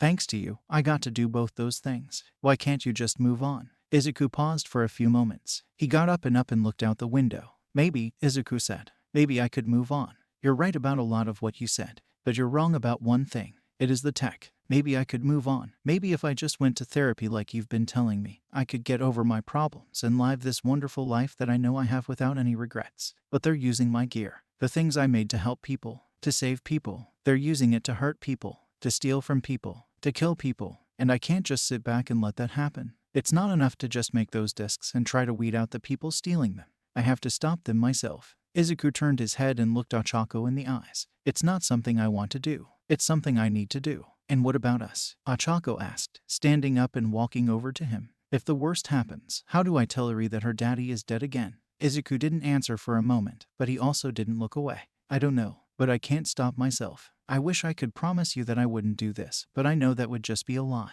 I need to help with this, or I won't be able to live with myself. There was another pause, as both of them just looked down. I'm sorry I keep hurting you. Izuku started crying again. If you want to leave, He was cut off by Ochako, wrapping her arms around his shoulders and her lips around his own, silencing him with a kiss. Izuku was shocked, his face reddened and his eyes nearly popped out of his head. It ended quickly, and Ochako gave a tired giggle. I love you ... Do you know why? It's not just because you're smart, or because you're cute as heck, or even because you made me filthy stinking rich. It's because of this. Ochako pointed at his heart. This stupid, wonderful thing that won't let you not do the right thing. That won't rest until you've either helped someone or died trying. That spontaneously pulls willpower out of nowhere and makes you the most stubborn, unyielding man alive. Ochako continued. It's like 1 minute you're the most adorable cinnamon roll, too good for this world, and the next you're an unstoppable force of good that won't let anything get in his way. Izuku blushed. Why, you exaggerate. Ochako pulled Izuku closer to her. I promised that I would always be there for you, no matter what stupid idea you had or what rash thing you did, and I'm not going to break that vow. Ever. Izuku looked at her in befuddlement for a moment, before a big, stupid grin broke out on his face and happy tears streamed down his face. I'm so greedy. I have the best wife in the world and I still can't be satisfied and just do what she tells me. I know. Such a greedy boy. Ochako teased. But I'm even greedier. Ochako touched Izuku, activating her quirk on him again, before pulling him away to the door that led to the special room. Before I let you expose yourself to the rest of the world, I need to remind you who you belong to at the end of the day. Ochako said seductively, opening the door to the room. I'm a greedy girl after all. As Izuku was tossed into the special room, he had a strong feeling there would be no sleeping tonight for either of them. 2 days later, the press was gathered around a podium in front of the Midoriya Industries main building. On the stage were many men in suits, Chizome and Ochako, but those weren't who the press were here to see today. After a few minutes, Izuku Midoriya stepped up on the podium. Instantly, the press erupted into an orgy of questions, being spat out left and right and all so loud that they drowned each other out, turning it into just a sea of noise. Izuku went on the microphone and spoke. Everyone please quiet down. I'll be answering questions after I give a short speech, so please hold all questions till the end. After a few short minutes, the crowd quieted down. Thank you, Izuku said. He took a deep breath, closing his eyes so he could momentarily forget that a large crowd of people was there. I can do this. Ochako believes in you. A lot has happened to me this year, Izuku said. Firstly, I was kidnapped by the Yakuza, and while that was an extremely stressful and unpleasant situation for both myself and my loved ones, I'm almost glad it happened. That comment caused quite a few people to gasp and murmurs broke out among the crowd. And that's because of 2 things, Izuku elaborated. Firstly, while I was there I was being held with another one of the Yakuza's prisoners, a little girl named Eri. After we escaped, I adopted her as my daughter. Suddenly the crowd broke out once more, people asking questions, people talked to other people and people just talking to themselves. They were nearly louder than they were at the beginning. Please quiet down, Izuku urged them once again. Any questions about Eri can be asked at the end with the rest of them. Eri will not be making a public appearance anytime soon, however. After quite a while, the crowd simmered down once more. The second reason is because of what they told me. Izuku continued. Apparently my company's tech has been being sold on the black market to villains. Again the crowd started getting louder, but surprisingly it didn't last very long. I guess it's because I revealed that earlier, Izuku thought. The Yakuza wanted me to build gear and weapons for them directly, Izuku explained. I had no choice but to comply at first. I waited for the heroes to come save me while biding my time building mediocre gear for the Yakuza and stalling as much as I could. But the leader of the Yakuza, Overhaul, knew that I was stalling, waiting for the heroes, and revealed to me that he had the heroes around the area in his pocket. A few gasps and some outrage broke out in the crowd, but it calmed quickly enough. After that, I knew I couldn't wait for heroes to come save us, Izuku said. So I made a plan, and I made some armor, and I waited for the right time. The Yakuza started fighting each other and I took the opportunity to escape with Eri. Some more murmurs came from the crowd before they became silent. After I was freed and took some time to recover, I immediately got to work with Ochako about stopping the theft of our technology, Izuku said. For now, no new products will be developed by Midoriya Industries, and the amount of our support gear our company is distributing will be lowered. These changes have already been put into effect and will stay in effect until we can completely put a stop to these thefts. This caused another loud uproar in the crowd, as people talked about the huge financial impact this would have on the company. Yes, this will cause a large financial dip from the company, but for my workers, you don't have to worry. The only people getting fired are those who have been found to have aided and are directly responsible for the theft and illegal and sale of my technology, Izuku said to reassure his own employees. All workers who will be lacking work due to the cutting back of product development and distribution will basically be on paid vacation. We are one of the most financially well-off companies in the world. We can afford to do this for our workers who have put so much effort into helping us get to this point. It's true. For most other support companies, this would be near corporate suicide. With both the bad press of your tech being used by villains and all the money you would lose both by lowering the number of products you sell and paying a bunch of workers to literally do nothing, it was just a dumb idea all around. However, with the general good press they'd always had before this, the fact that they were friends with some of the top heroes around, and the fact that their products were just generally much better than any of their competitors, I would like to say, this will only be affecting our support gear branch, Izuku said. All other branches of Midoriya Industries will be mostly unaffected. However, for the sake of security, we are surveilling all branches more heavily. While Midoriya Industries primarily made support gear, they had branched out over time, now producing tech that helped people with troublesome quirks get through life, tech that helped the disabled, and eventually, they just expanded out into all types of technology, from things that improved quality of life to space exploration technology. Although Izuku didn't really develop much for those branches after a while, sticking to main support gear while the other researchers they hired did work on those. Now lastly, there is one more thing that I must address. Izuku took a second to ready himself. Yes, I did indeed get in an armored suit, take down a villain, and then state that I was going to personally hunt down any villains using my technology and take them down myself. And yes, I am still going to do that. The crowd exploded, as many people started yelling out comments at him while others yelled out questions. I will now be answering questions, Izuku said. Please raise your hands and I will call you out. The press enthusiastically raised their hands. You, Izuku pointed out a fish-headed reporter. Are you saying that you're going to be actively committing vigilantism? The reporter asked. And how did you get out of vigilantism charges in the first place? Vigilantism is defined as an unlicensed use of a quirk to harm a villain or criminal, Izuku explained. As I don't have a quirk, I am immune to such charges. Next question. As per Achako's instructions, he had to move quickly from question to question, never allowing one reporter to take control of the conference. He pointed out another reporter. Do you think it's right to exploit a legal loophole for your own benefit and ignore the reason the law was put into place? The reporter asked. Izuku winced. Aye, everything I am doing is perfectly legal. I have no misgivings about going through with my mission. Next question. So you're not a hero, not a vigilante. What exactly do you consider yourself? A reporter asked. Izuku thought about that question. It was not one he was anticipating, so he was a bit confused about how to answer it. After a few moments, Izuku spoke. I don't think we can really give me an official title. After all, this kind of thing has never been done before. But if you want something to call me. Izuku paused. I am Iron Man,